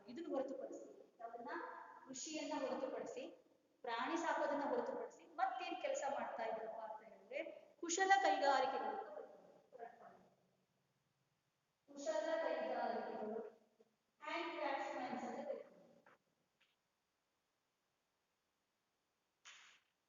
ಕುಶಲ ಕೈಗಾರಿಕೆಗಳು ಇದೇನ್ ಮಾಡ್ತಾ ಇದ್ರು? ನೂಲುವುದು, ಬಟ್ಟೆನ, ಗೊತ್ತಾಗುತ್ತಲ್ವಾ? ಸೊ ಹತ್ತಿಯನ್ನ ಬಿಡಿಸ್ಬಿಟ್ಟು ಅದನ್ನ ನೂಲೋದು, ಅದರಿಂದ ನೇಯುವುದು, ಬಟ್ಟೆ ಅಂತ ಯಾರು ಮಾಡೋದು, ಆ ಬಟ್ಟೆಗಳಿಗೆ ಬಣ್ಣವನ್ನ ಹಾಕೋದು. ಸೊ ಸಾಮಾನ್ಯವಾಗಿ ಹತ್ತಿ ಬಿಳಿ ಬಣ್ಣದೇ ಬಟ್ಟೆ ತಯಾರು ಮಾಡುತ್ತೆ, ಸೊ ಅದಕ್ಕೆ ಕಲರಿಂಗ್ ಮಾಡ್ತಕ್ಕಂಥದ್ದು, ಬಣ್ಣ ಹಾಕುವುದು. ಕುಂಬಾರಿಕೆ, ಯಾಕೆಂದ್ರೆ ಮಣ್ಣಿನ ಪಾತ್ರೆಗಳನ್ನ ಬಳಸ್ತಾ ಇದ್ರು ಅಂತ ಹೇಳಿದ್ವಿ. ಮರಗೆಲಸ, ಮರಗೆಲಸ ಫರ್ನಿಚರ್ಸ್ ಮೇಕಿಂಗ್ ಅಂತ ಹೇಳ್ಬೋದು. ಮತ್ತೆ ಲೋಹ ಕೈಗಾರಿಕೆ, ಯಾಕೆಂದ್ರೆ ಅವರು ತಾಮ್ರ ಮತ್ತು ಕಂಚಿನ ಆಯುಧಗಳನ್ನ ತಯಾರು ಮಾಡ್ತಾ ಇದ್ರು ಅಂತ ಹೇಳಿದೆ.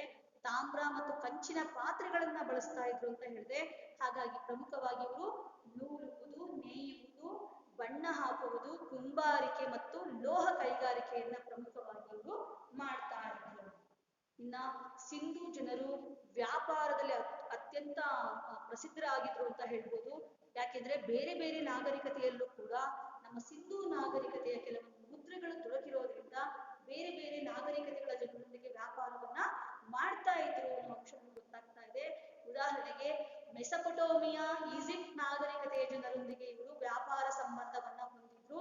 ಅದಕ್ಕೆ ಇವರು ವ್ಯಾಪಾರ ಮಾಡ್ತಾ ಇದ್ರು ಅನ್ನೋದಕ್ಕೆ ಸಾಕ್ಷಿ ಏನಪ್ಪಾ ಅಂದ್ರೆ ನಮ್ಗೆ ಒಂದು ಸಿಂಧೂ ನಾಗರಿಕತೆಯ ಕಾಲದ ತಕ್ಕಡಿ ನಮ್ಗೆ ದೊರಕಿದೆ. ಅವರು ತೂಕ ಮಾಡೋದಕ್ಕೆ, ಮಾಡೋದಕ್ಕೆ ಅವರು ತಕ್ಕಡಿಯನ್ನ ಬಳಸ್ತಾ ಇದ್ರು ಅಂತ ನಮ್ಗೆ ಗೊತ್ತಾಗ್ತಾ ಇದೆ. ಉದಾಹರಣೆಗೆ ಮೊಹೆಂಜೋದಾರೋ ನಗರ, ಕೇಳಿಸ್ಕೊತಿದ್ದೀರಾ? ವ್ಯಾಪಾರವನ್ನ ಮಾಡ್ತಾ ಇದ್ರು. ಅವರು ವ್ಯಾಪಾರ ಮಾಡ್ತಾ ಇದ್ರು ಅನ್ನೋದಕ್ಕೆ ಸಾಕ್ಷಿ ಏನಪ್ಪಾ ಅಂದ್ರೆ ನಮ್ಗೆ ಸಿಂಧೂ ನಾಗರಿಕತೆಯ ಒಂದು ಮುದ್ರೆಗಳು ಸಿಕ್ಕಿರೋದು. ಜೊತೆಗೆ ಅಳತೆ ಮತ್ತು ತೂಕವನ್ನ ಮಾಡ್ತಾ ಇದ್ರು ಅಂತ ಕೂಡ ಗೊತ್ತಾಗುತ್ತೆ ನಮ್ಗೆ. ಎಲ್ಲಾ ವಸ್ತುಗಳನ್ನ ಹಾಗೆ ಕೊಡ್ತಾ ಇರಲಿಲ್ಲ, ಅವರು ಅಳತೆ ಮಾಡಿ ತೂಕ ಮಾಡಿ ಕೊಡ್ತಾ ಇದ್ರು. ಬೆಸ್ಟ್ ಎಕ್ಸಾಂಪಲ್ ಅಂತ ಹೇಳಿದ್ರೆ ಮೊಹೆಂಜೋದಾರೋ ನಗರದಲ್ಲಿ ಒಂದು ಕಪ್ಪೆ ಚಿಪ್ಪಿನ ತಕ್ಕಡಿ ಸಿಕ್ಕಿದೆ. ಕಪ್ಪೆ ಚಿಪ್ಪು ಗೊತ್ತಾ ನಿಮ್ಗೆ? ಇಷ್ಟಿಷ್ಟು ದೊಡ್ಡದಾಗಿರ್ತಕ್ಕಂತಹ ಕಪ್ಪೆ ಚಿಪ್ಪಿನ ತಕ್ಕಡಿ ಸಿಕ್ಕಿದೆ. ಹಾಗಾಗಿ ಮತ್ತೆ ಹರಪ್ಪ ನಗರದಲ್ಲಿ ಒಂದು ಕಂಚಿನ ತಕ್ಕಡಿ, ಕಂಚಿನಿಂದ ಮಾಡಿದಂತಹ ತಕ್ಕಡಿ. ಮೊಹೆಂಜೋದಾರದಲ್ಲಿ ಕಪ್ಪೆ ಚಿಪ್ಪಿಂದು, ಮತ್ತೆ ಹರಪ್ಪ ನಗರದಲ್ಲಿ ಕಂಚಿನ ತಕ್ಕಡಿಗಳು ಪತ್ತೆಯಾಗಿರೋದ್ರಿಂದ ಇವರಿಗೆ ಒಂದು ಅಳತೆ ಮತ್ತು ತೂಕದ ಜ್ಞಾನ ಇತ್ತು ಅಂತ ಗೊತ್ತಾಗ್ತಾ ಇದೆ. ಡೆಸಿಬಲ್, ದಶಮಾಂಶ ಪದ್ಧತಿಯ ಬಗ್ಗೆ ಕೂಡ ಇವರಿಗೆ ಗೊತ್ತಿತ್ತು ಅನ್ನೋ ಅಂಶ ನಮಗೆ ತಿಳಿದು ಬರ್ತಾ ಇದೆ. ಸಿಂಧೂ ಜನರು ಆಂತರಿಕ ವ್ಯಾಪಾರ ಮತ್ತು ಬಾಹ್ಯ ವ್ಯಾಪಾರವನ್ನ ಮಾಡ್ತಾ ಇದ್ರು.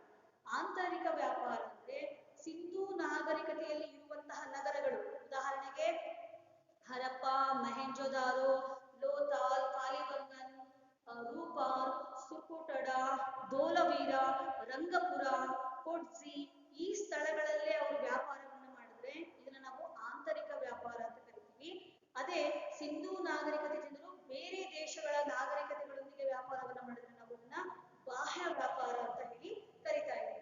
ಹಾಗಿದ್ರೆ ಆಂತರಿಕ ವ್ಯಾಪಾರ ಎಲ್ಲೆಲ್ಲಿ ಕಂಡು ಬರುತ್ತೆ? ಒನ್ಸ್ ಅಗೇನ್ ರಿಪೀಟ್ ಮಾಡ್ತಾ ಇದ್ದೀನಿ.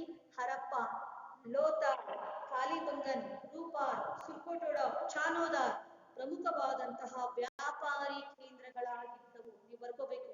The main trade centres of Indus valley civilisation. Sindhu ನಾಗರಿಕತೆಯ ಪ್ರಮುಖ ವ್ಯಾಪಾರಿ ಕೇಂದ್ರಗಳು ಅಂದ್ರೆ ಹರಪ್ಪ, ಲೋಥಾಲ್, ಸುರ್ಕೋಟೋಡ, ಚಾನೋದಾರೋ, ಕಾಲಿಬಂಗನ್ ಮುಂತಾದ ಸ್ಥಳಗಳು. ಇನ್ನ ಜೊತೆಗೆ ಇವ್ರು ಏನ್ ಮಾಡ್ತಾ ಇದ್ರು? ವಸ್ತು ವಿನಿಮಯ ಪದ್ಧತಿಯನ್ನ ಮಾಡ್ತಾ ಇದ್ರು. ವಸ್ತು ವಿನಿಮಯ ಅಂದ್ರೆ ಈಗ ನಾನು ಗೋಧಿ ಬೆಳೆದಿನಿ, ನೀನು ಬಾರ್ಲಿ ಬೆಳೆದಿದ್ಯಾ, ಸೊ ಗೋಧಿ ತಗೊಂಡು ಬಾರ್ಲಿ ಕೊಡು ಅಂತ ಇಸ್ಕೊಳ್ಳೋದು. ನಾನು ಬಟಾಣಿ ಬೆಳೆದಿನಿ, ನೀನು ಎಳ್ಳು ಬೆಳೆದಿದ್ಯಾ, ಸೊ ಬಟಾಣಿ ಕೊಟ್ಬಿಟ್ಟು ಎಳ್ಳು ಇಸ್ಕೊಳ್ಳೋದು. ಸೊ ಇದಕ್ಕೆ ನಾವು ಬಾರ್ಟರ್ ಸಿಸ್ಟಮ್ ಅಂತ ಕರಿತಾ ಇದ್ದೀವಿ. ವಸ್ತು ವಿನಿಮಯ ಪದ್ಧತಿಯ ಮೂಲಕ ಕೂಡ ಇವರು ವ್ಯಾಪಾರವನ್ನ ಮಾಡ್ತಾ ಇದ್ರು. ಸಿಂಧೂ ನಾಗರಿಕತೆಯಲ್ಲಿ ದೊರಕಿರುವಂತಹ ಮುದ್ರೆಗಳು, ಸಿಂಧೂ ನಾಗರಿಕತೆಯಲ್ಲಿ ದೊರಕಿರುವಂತಹ ಕೆಲವೊಂದು ಕಲಾ ಅಚ್ಚುಗಳು ಮತ್ತು ಸಾಮಾನುಗಳು ಬೇರೆ ಬೇರೆ ದೇಶದೊಂದಿಗೆ ಕೂಡ ಇವರು ವ್ಯಾಪಾರವನ್ನ ಮಾಡ್ತಾ ಇದ್ರು ಅನ್ನೋ ವಿಷಯ ನಮ್ಗೆ ಗೊತ್ತಾಗ್ತಾ ಇದೆ. ಹಾಗಿದ್ರೆ ಯಾವ ಯಾವ ಒಂದು ಬೇರೆ ಪ್ರದೇಶಗಳೊಂದಿಗೆ ವ್ಯಾಪಾರವನ್ನ ಮಾಡ್ತಾ ಇದ್ರಪ್ಪ ಅಂದ್ರೆ ಪಶ್ಚಿಮ ಏಷ್ಯಾ, ಭಾರತ ಏಷ್ಯಾ ಖಂಡದ ಒಂದು ರಾಷ್ಟ್ರ. ಸೊ ಏಷ್ಯಾದ ಒಂದು ಪಶ್ಚಿಮ ದಿಕ್ಕಿನಲ್ಲಿ ಪಶ್ಚಿಮ ಏಷ್ಯಾದೊಂದಿಗೆ ವ್ಯಾಪಾರವನ್ನ ಮಾಡ್ತಾ ಇದ್ರು. ಈಜಿಪ್ಟ್ ನಾಗರಿಕತೆಯೊಂದಿಗೆ ವ್ಯಾಪಾರವನ್ನ ಮಾಡ್ತಾ ಇದ್ರು. ಮೆಸಪಟೋಮಿಯಾ ನಾಗರಿಕತೆಯೊಂದಿಗೆ ಕೂಡ ಇವರು ಬಾಹ್ಯ ವ್ಯಾಪಾರವನ್ನ ಮಾಡ್ತಾ ಇದ್ರು. ಅರ್ಥ ಆಗ್ತಾ ಆಯ್ತಾ?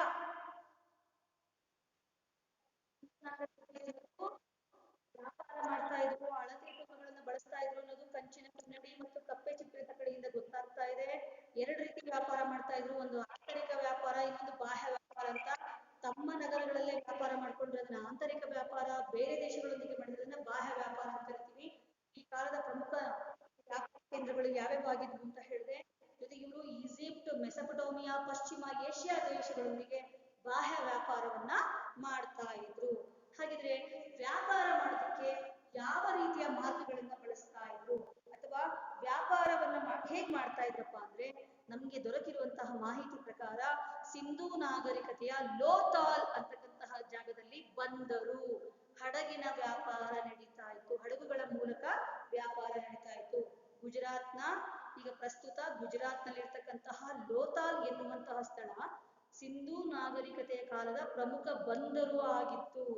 ಈ ಬಂದರಿನ ಮೂಲಕ ಈ ಹಡಗು ನಿಲ್ಲುವ ಸ್ಥಳವನ್ನ ಬಂದರು ಅಂತ ಕರಿತೀವಿ. ಹಡಗು ಬಸ್ ಸ್ಟ್ಯಾಂಡ್, ಬಸ್ ನಿಂತ್ಕೊಂಡ್ರೆ ಬಸ್ ಸ್ಟ್ಯಾಂಡು, ರೈಲು ನಿಂತ್ಕೊಳ್ಳೋ ಜಾಗವನ್ನ ರೈಲ್ವೆ ಸ್ಟೇಷನ್, ಹಂಗೆ ಹಡಗು ನಿಲ್ಲುವ ಸ್ಥಳವನ್ನ ಬಂದರು ಅಂತ ಕರಿತೀವಿ. ಸೊ ಲೋತಾಲ್ ಒಂದು ಪ್ರಮುಖ ಬಂದರು ಆಗಿತ್ತು. ಇಲ್ಲಿ ಹಡಗುಗಳ ಮೂಲಕ ಬೇರೆ ಬೇರೆ ದೇಶಗಳೊಂದಿಗೆ ವ್ಯಾಪಾರ ನಡೀತಾ ಇತ್ತು ಅಂತ. ಪ್ರಸ್ತುತ ದಕ್ಷಿಣ ಭಾರತ ಮತ್ತು ರಾಜಸ್ಥಾನ್, ಗುಜರಾತ್ ಮುಂತಾದವುಗಳೊಂದಿಗೆ ಕೂಡ ಇವರು ಆಂತರಿಕ ವ್ಯಾಪಾರವನ್ನು ಮಾಡ್ತಾ ಇದ್ರು. ಹಾಗಿದ್ರೆ ಏನ್ ವ್ಯಾಪಾರ ಮಾಡ್ತಾ ಇದ್ರು, ಏನನ್ನ ಬೇರೆ ದೇಶಗಳಿಗೆ ಕಳಿಸ್ಕೊಡ್ತಾ ಇದ್ರು, ಏನನ್ನ ತರಿಸ್ಕೊಡ್ತಾ ಇದ್ರು, ಬರ್ಕೊಳ್ಳಿ. ವೆರಿ ಇಂಪಾರ್ಟೆಂಟ್ ಪಾಯಿಂಟ್ಸ್ ಇದು. ಮೊದಲನೇದು, ಸಿಂಧೂ ನಾಗರಿಕತೆ ಜನರು ಬೇರೆ ಬೇರೆ ಒಂದು ನಾಗರಿಕತೆಗಳಿಗೆ ಅಥವಾ ಬೇರೆ ದೇಶದ ಜನಗಳಿಗೆ ಪ್ರಮುಖವಾಗಿ ಕಳಿಸ್ತಾ ಇದ್ದಂತಹ ರಫ್ತು ವಸ್ತುಗಳು, ಕಳಿಸೋದು ರಫ್ತು, ಎಕ್ಸ್ಪೋರ್ಟ್ ಮಾಡೋದು, ಗೊತ್ತಾಯ್ತಾ? ಸೊ ರಫ್ತು ವಸ್ತುಗಳು ಅಂದ್ರೆ ಪ್ರಮುಖವಾಗಿ ದಂತ.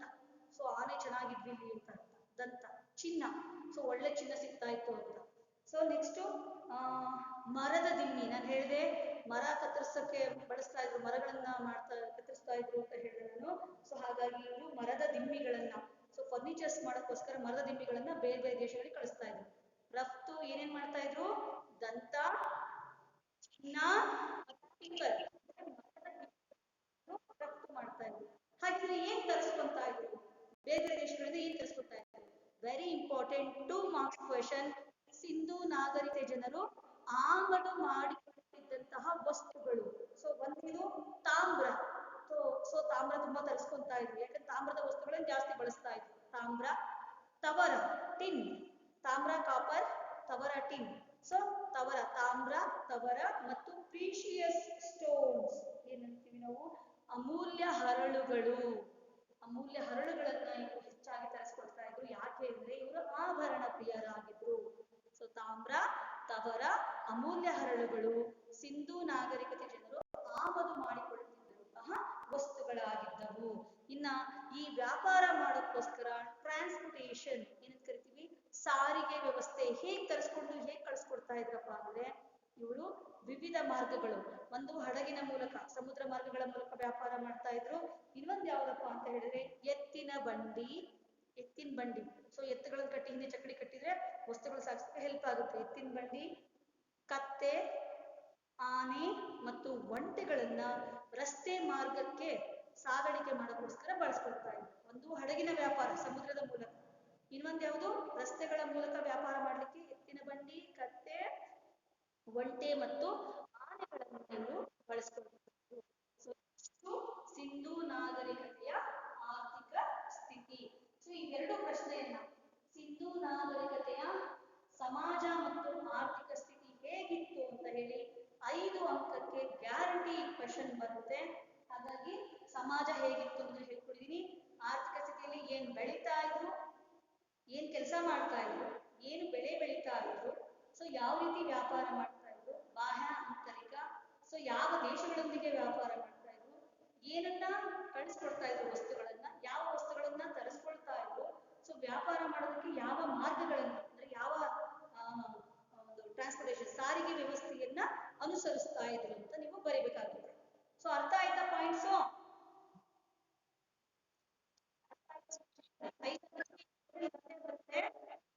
ಸರಿ, ನೀವು ನಾನು ಇದನ್ನ ಯೂಟ್ಯೂಬಿಗೆ ಅಪ್ಲೋಡ್ ಮಾಡ್ಬಿಟ್ಟು ಮತ್ತೆ ನಿಮಗೆ ಲಿಂಕ್ ಶೇರ್ ಮಾಡ್ತೀನಿ.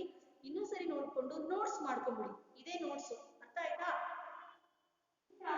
ಸಿಂಧೂ ನಾಗರಿಕತೆಯ ಪ್ರಮುಖ ಲಕ್ಷಣಗಳಲ್ಲಿ 5ನೇ ಅಂಶ ಧಾರ್ಮಿಕ ಸ್ಥಿತಿ, ರಿಲಿಜಿಯಸ್ ಸ್ಟೇಟಸ್. ಸೊ ಧಾರ್ಮಿಕ ಸ್ಥಿತಿ ಅಂದ್ರೆ ಸೊ ಯಾವ ಧರ್ಮದ ಜನರಾಗಿದ್ರು, ಯಾವ ದೇವರನ್ನ ಪೂಜೆ ಮಾಡ್ತಾ ಇದ್ರು ಅಂತ ಅರ್ಥ. ನಮ್ಗೆ ಸಿಂಧೂ ನಾಗರಿಕ ಜೇಡಿ ಮಣ್ಣಿನ ಟೆರ್ರಾಕೋಟದ್ದು ಜೇಡಿ ಮಣ್ಣಿನಿಂದ ಮಾಡಿದಂತಹ ಚಿಕ್ಕ ಚಿಕ್ಕ ಪ್ರತಿಮೆಗಳು ಸ್ಟ್ಯಾಚ್ಯೂಸ್, ಕಲ್ಲಿನ ಪ್ರತಿಮೆಗಳು, ಕಲ್ಲಿನಿಂದ ಕೆತ್ತನೆ ಮಾಡಿರುವಂತಹ ಪ್ರತಿಮೆಗಳು ಸಿಂಧೂ ಜನರ ಜೀವನವನ್ನ, ಅವರ ಧರ್ಮವನ್ನ ತಿಳ್ಕೊಳ್ಳಿಕ್ಕೆ ಸಹಾಯವನ್ನ ಮಾಡ್ತಾ ಇದ್ದಾರೆ. ಒಂದ್ಸರಿ ರಿಪೀಟ್ ಮಾಡ್ತಾ ಇದ್ದೀನಿ. ಸಿಂಧೂ ನಾಗರಿಕತೆಯಲ್ಲಿ ದೊರಕಿರುವಂತಹ ಮುದ್ರೆಗಳು, ಜೇಡಿ ಮಣ್ಣಿನ ಚಿಕ್ಕ ಮೂರ್ತಿಗಳು ಮತ್ತು ಕಲ್ಲಿನ ಮೂರ್ತಿಗಳು ನಮಗೆ ಸಿಂಧೂ ನಾಗರಿಕತೆ ಜನರು ಎಂತಹ ಧರ್ಮವನ್ನ ಆಚರಣೆ ಮಾಡ್ತಿದ್ರು, ಅವರ ಧಾರ್ಮಿಕ ಜೀವನದ ಬಗ್ಗೆ ನಮ್ಗೆ ತಿಳ್ಕೊಳ್ಳಿಕ್ಕೆ ಸಾಧ್ಯ ಆಗ್ತಾ ಇದೆ. ಈಗ ನಮ್ಮ ತೂಪ್ಗೆರೆಯಲ್ಲಿ ವೆಂಕಟೇಶ್ವರ ಸ್ವಾಮಿ ದೇವಸ್ಥಾನ ಇದೆ. ಸೊ ಇದ್ರ ಅರ್ಥ ಏನಪ್ಪಾ ಅಂದ್ರೆ ಈ ಊರಿನ ದೊಡ್ಡ ದೇವರು ವೆಂಕಟೇಶ್ವರ ಜಾತ್ರೆ ಆಗುತ್ತೆ. ಸೊ ಹಂಗೆ ಸೊ ಅವ್ರದ ಒಂದು ಧರ್ಮ ಹೇಗಿತ್ತು ಅಂತ ತಿಳ್ಕೊಳ್ಳೋಕೆ ನಮ್ಗೆ ಇವು ಸಹಾಯವನ್ನ ಮಾಡ್ತಾ ಇದೆ. ಸೊ ಇದ್ರ ಮೂಲಕ ತಿಳ್ಕೊಳ್ಳೋದಾದ್ರೆ ಇವರ ಅತ್ಯಂತ ಪ್ರಮುಖವಾದ ದೇವತೆ ಯಾವ್ದಾಗಿತ್ತಪ್ಪ ಅಂದ್ರೆ ಮಾತೃ ದೇವತೆ. One mark question. Mother god. Sindhu ಜನರು ಪೂಜಿಸುತ್ತಿದ್ದಂತಹ ಪ್ರಮುಖ ದೇವರು ಯಾವುದು ಅಂತ ಕೇಳ್ತಾರೆ. ಸೊ ಮದರ್ ಗಾಡ್, ಮಾತೃ ದೇವತೆಯನ್ನು ಪೂಜೆ ಮಾಡ್ತಾ ಇದ್ರು. ನಂತರದಲ್ಲಿ ಶಿವನನ್ನ ಪೂಜೆ ಮಾಡ್ತಾರೆ. ಆದ್ರೆ ಶಿವನಿಗೆ ಶಿವ ಅಂತ ಕರಿತಾ ಇರಲಿಲ್ಲ, ಪಶುಪತಿ ಅಥವಾ ಲಿಂಗ ರೂಪದಲ್ಲಿ ಅವರು ಪೂಜೆ ಮಾಡ್ತಾ ಇದ್ರು. ಶಿವನನ್ನ ಪಶುಪತಿ ಅಥವಾ ಲಿಂಗ ರೂಪದಲ್ಲಿ ಪೂಜೆ ಮಾಡ್ತಾ ಇದ್ರು. ಜೊತೆಗೆ ಇವರು ಹಲವಾರು ಗಿಡಗಳನ್ನು ನಾವು ಪೂಜೆ ಮಾಡ್ತೀವಿ. ಅಶ್ವತ್ಥಕಟ್ಟೆ ಪೂಜೆ ಮಾಡ್ತೀವಿ, ಹೌದಾ? ಅರಳಿ ಮರವನ್ನ ಪೂಜೆ ಮಾಡ್ತೀವಿ, ಎಲೆ ಗಿಡವನ್ನ ಪೂಜೆ ಮಾಡ್ತೀವಿ, ಹೌದಾ? ಹಸಿ ಗಿಡವನ್ನ ಪೂಜೆ ಮಾಡ್ತೀವಿ, ಕರೆಕ್ಟಾ? ಸೊ ಅವರು ಕೂಡ ಗಿಡ ಮರಗಳನ್ನ ಪೂಜೆ ಮಾಡ್ತಾ ಇದ್ರು, ಪಕ್ಷಿಗಳನ್ನ ಪೂಜೆ ಮಾಡ್ತಾ ಇದ್ರು. ನಾನು ಹಲವಾರು ಮಣ್ಣಿನ ಪಕ್ಷಿಗಳು ಸಿಕ್ಕಿದಾವ ಅಂತ ಹೇಳಿದೆ. ಸೊ ಪಕ್ಷಿಗಳನ್ನ ಪೂಜೆ ಮಾಡ್ತೀವಿ. ನಾವು ಪಕ್ಷಿಗಳನ್ನ ಪೂಜೆ ಮಾಡ್ತೀವಿ, ಗೊತ್ತಾ ನಿಮ್ಗೆ? ಯಾವುದು ಯಾವುದು ಯಾವ ಪಕ್ಷಿ ಪೂಜೆ ಮಾಡ್ತೀರಾ? ಬೇಗ ಹೇಳ್ಬೇಕು. ಯಾವುದು? ಕಾಗೆ. Yes, very good. ಜೊತೆಗೆ ಪ್ರಾಣಿಗಳನ್ನ ಪೂಜೆ ಮಾಡ್ತಾ ಇದ್ರು ಇವರು. ಪ್ರಾಣಿಗಳು, ಹಸುವನ್ನ ನಂದಿ ಅಂತ ಹೇಳಿ ಪೂಜೆ ಮಾಡ್ತೀವಿ ನಾವು. ಮತ್ತೆ ಹಾವು ಪೂಜೆ ಮಾಡಲ್ಲ, ಹಾವಿಂದು ಕಲ್ಲಿನ ನಾಗರಕ್ಕೆ ಹಾಲು ಹಾಕ್ತಿವಿ. ಹಾವು ಪ್ರತ್ಯಕ್ಷ ಆದ ಮಾತ್ರ ಓಡೋಗ್ಬಿಡ್ತೀವಿ. ಸೊ ಇವರು ಪ್ರಾಣಿಗಳ ಹಾವನ್ನು ಕೂಡ ಇವರು ಪೂಜೆ ಮಾಡ್ತಾ ಇದ್ರು. ಆದ್ರೆ ಇವರಿಗೆ ಭೂತಗಳ ಬಗ್ಗೆ ತುಂಬಾನೇ ಭಯ ಇತ್ತು. ಸೊ ಭೂತಗಳು ಅಂದ್ರೆ ತುಂಬಾ ಹೆದರ್ತಾ ಇದ್ರು. ಸೊ ಇದಿಷ್ಟು ಸಿಂಧೂ ನಾಗರಿಕತೆಯ ಒಂದು ಧಾರ್ಮಿಕ ಸ್ಥಿತಿ. ಸೊ ಮಾತೃದೇವತೆ ಪೂಜೆ ಮಾಡ್ತಾ ಇದ್ರು, ಶಿವನನ್ನ ಪಶುಪತಿ ಅಥವಾ ಲಿಂಗ ರೂಪದಲ್ಲಿ ಪೂಜೆ ಮಾಡ್ತಾ ಇದ್ರು, ಗಿಡ ಮರಗಳನ್ನ ಪೂಜೆ ಮಾಡ್ತಾ ಇದ್ರು, ಪ್ರಾಣಿಗಳನ್ನ ಪೂಜೆ ಮಾಡ್ತಾ ಇದ್ರು, ಹಾವುಗಳನ್ನ ಪೂಜೆ ಮಾಡ್ತಾ ಇದ್ರು. ಆದ್ರೆ ದೆವ್ವ ಭೂತಗಳ ಬಗ್ಗೆ ತುಂಬಾ ಭಯ ಇತ್ತು. ನಿಮ್ಗೆಲ್ಲ ಭಯ ಇಲ್ವಾ? ಇಷ್ಟು ಸಿಂಧೂ ನಾಗರಿಕತೆಯ ಧಾರ್ಮಿಕ ಸ್ಥಿತಿ ಆಯಿತು. ಇವತ್ತಿನ ತರಗತಿಯಲ್ಲಿ ನಾವು ರಾಜಕೀಯ ಸ್ಥಿತಿ, ಸಾಮಾಜಿಕ ಸ್ಥಿತಿ, ಆರ್ಥಿಕ ಸ್ಥಿತಿ ಮತ್ತು ಧಾರ್ಮಿಕ ಸ್ಥಿತಿಯ ಬಗ್ಗೆ ತಿಳ್ಕೊಂಡಿದ್ದೀವಿ. ನೆಕ್ಸ್ಟ್ ಪೀರಿಯಡ್ ಅಲ್ಲಿ ನಾವು ಸಿಂಧೂ ನಾಗರಿಕತೆಯ ಉಳಿದ ಲಕ್ಷಣಗಳ ಬಗ್ಗೆ ನಾವು ತಿಳ್ಕೊಳ್ಳೋಣ. ಈ ಲಾಸ್ಟ್ 2 ಪಾಯಿಂಟ್ಸ್ ಇದೆ, ನಾಳೆ ಕ್ಲಾಸಲ್ಲಿ ಮಾಡ್ತೀನಿ. ಸೊ ಇಲ್ಲಿಗೆ ಈ ಟಾಪಿಕ್ ನ ಎಂಡ್ ಮಾಡ್ತಾ ಇದ್ದೀನಿ. ಬೇಡ, ಮಾಡೋದು ಬೇಡ, 2 ಪಾಯಿಂಟ್ ಮುಗಿಸ್ಬಿಡ್ತೀನಿ. ಯಾವುದು? ಕಲೆ ಮತ್ತು ವಾಸ್ತುಶಿಲ್ಪ. 6ನೇ ಪಾಯಿಂಟು ಕಲೆ ಮತ್ತು ವಾಸ್ತುಶಿಲ್ಪ. ಟಾಪಿಕ್ 6th ಒನ್, ಕಲೆ ಮತ್ತು ವಾಸ್ತುಶಿಲ್ಪ. ಇವು ಕಾಲದ ಕಲೆ ಮತ್ತು ವಾಸ್ತುಶಿಲ್ಪ ಹೇಗಿತ್ತು? ಕಲೆ ಮತ್ತು ವಾಸ್ತುಶಿಲ್ಪದಲ್ಲಿ ಪ್ರಮುಖವಾಗಿ ಇವರು ತುಂಬಾ ಸೌಂದರ್ಯ ಅಭಿರುಚಿಯನ್ನ ಬೆಳೆಸ್ಕೊಂಡಿದ್ರು ಅನ್ನೋ ಅಂಶ ನಮಗೆ ಗೊತ್ತಾಗ್ತಾ ಇದೆ. ಸಿಂಧೂ ನಾಗರಿಕತೆಗೆ ದೊರಕಿರುವಂತಹ ಮುದ್ರೆಗಳು, ಚಿಕ್ಕ ಪ್ರತಿಮೆಗಳು, ತಾಯ್ತ, ಕತ್ತಲ್ ಕಟ್ತಾರಲ್ಲ ಈ ತರದ್ದು ನೋಡಿದ್ರೆ ತಾಯ್ತ. ಸೊ ತಾಯ್ತ ಮತ್ತೆ ನೃತ್ಯದ ಭಂಗಿ, ಡ್ಯಾನ್ಸಿಂಗ್ ಗರ್ಲ್, ನಾನು ಜಸ್ಟ್ ತೋರಿಸಿದೆ ನಿಮಗೆ. ನೃತ್ಯದ ಭಂಗಿಯ ಬಾಲಿಕೆಯ ಕಂಚಿನ ಮೂರ್ತಿ, ಜೊತೆಗೆ ಗಡ್ಡದ ಮನುಷ್ಯ, ಬಿಯರ್ಡ್ ಮ್ಯಾನ್, ಗಡ್ಡದ ಮನುಷ್ಯನ ಒಂದು ಮೂರ್ತಿ ನಮ್ಗೆ ಸಿಕ್ಕಿರೋದ್ರಿಂದ ಇವ್ರ ಕಾಲದಲ್ಲಿ ಕಲೆ ಮತ್ತು ವಾಸ್ತುಶಿಲ್ಪ ಅಂದ್ರೆ ಬಿಲ್ಡಿಂಗ್ಸ್ಗಳು ಇರ್ಬೋದು, ಕಟ್ಟಡಗಳು ಇರ್ಬೋದು, ಜೊತೆಗೆ ಈ ತರದ ಮೂರ್ತಿಗಳು ಇರ್ಬೋದು, ಕಲೆ ಮತ್ತು ವಾಸ್ತುಶಿಲ್ಪಕ್ಕೆ ಪ್ರಾಮುಖ್ಯತೆಯನ್ನು ಕೊಟ್ಟಿದ್ರು ಅನ್ನೋ ಅಂಶ ನಮ್ಗೆ ಗೊತ್ತಾಗ್ತಾ ಇದೆ. ಪಶುಪತಿಯ ಚಿತ್ರಗಳು, ಆಮೇಲೆ ಮಡಿಕೆ ಮೇಲಿನ ಆಕರ್ಷಕವಾದಂತಹ ಡ್ರಾಯಿಂಗ್ ಚಿತ್ರಗಳು, ಆಮೇಲೆ ಜೇಡಿ ಮಣ್ಣಿನ ಆಟಿಕೆಗಳು, ಆಭರಣಗಳು ಇವರ ಕಲಾ ಕೌಶಲ್ಯವನ್ನು ನಮ್ಗಿಸ್ತಕ್ಕಂತಹ ಪ್ರಮುಖ ಅಂಶಗಳು. ಇನ್ನೊಂದ್ಸರಿ ರಿಪೀಟ್ ಮಾಡ್ತಾ ಇದ್ದೀನಿ. ನಮ್ಗೆ ಸಿಂಧೂ ನಾಗರಿಕತೆಯಲ್ಲಿ ದೊರಕಿರುವಂತಹ ನೃತ್ಯದ ಭಂಗಿಯ ಚಿತ್ರ, ಗಡ್ಡಧಾರಿ ಮನುಷ್ಯನ ಚಿತ್ರ, ಮಡಿಕೆಗಳ ಮೇಲೆ ಬರೆದಿರ್ತಕ್ಕಂತಹ ಚಿತ್ರಗಳು ಇರ್ಬೋದು, ಅವರ ಆಭರಣಗಳು ಇರ್ಬೋದು, ಅವರ ಆಟಿಕೆಗಳು ಇರ್ಬೋದು, ಜೇಡಿಮಣ್ಣಿನ ಆಟಿಕೆಗಳು, ತಾಯ್ತಗಳು ಇರ್ಬೋದು, ಚಿಕ್ಕ ಸಣ್ಣ ಪ್ರತಿಮೆಗಳು ಇರ್ಬೋದು, ಮುದ್ರೆಗಳು ಇರ್ಬೋದು, ಇವು ಸಿಂಧೂ ನಾಗರಿಕತೆಯ ಕಲಾ ಕೌಶಲ್ಯಕ್ಕೆ ಪ್ರಮುಖ ಉದಾಹರಣೆಗಳು ಅಂತ ಹೇಳ್ಬೋದು. ಇನ್ನ ಲಾಸ್ಟ್ ಪಾಯಿಂಟ್ ಮುದ್ರೆ. ಎಂಡ್ ಮಾಡೋಣ ಅಷ್ಟೇ. ಮುದ್ರೆಗಳು ಮತ್ತು ಲಿಪಿಗಳು, ಸ್ಕ್ರಿಪ್ಟ್ಸ್.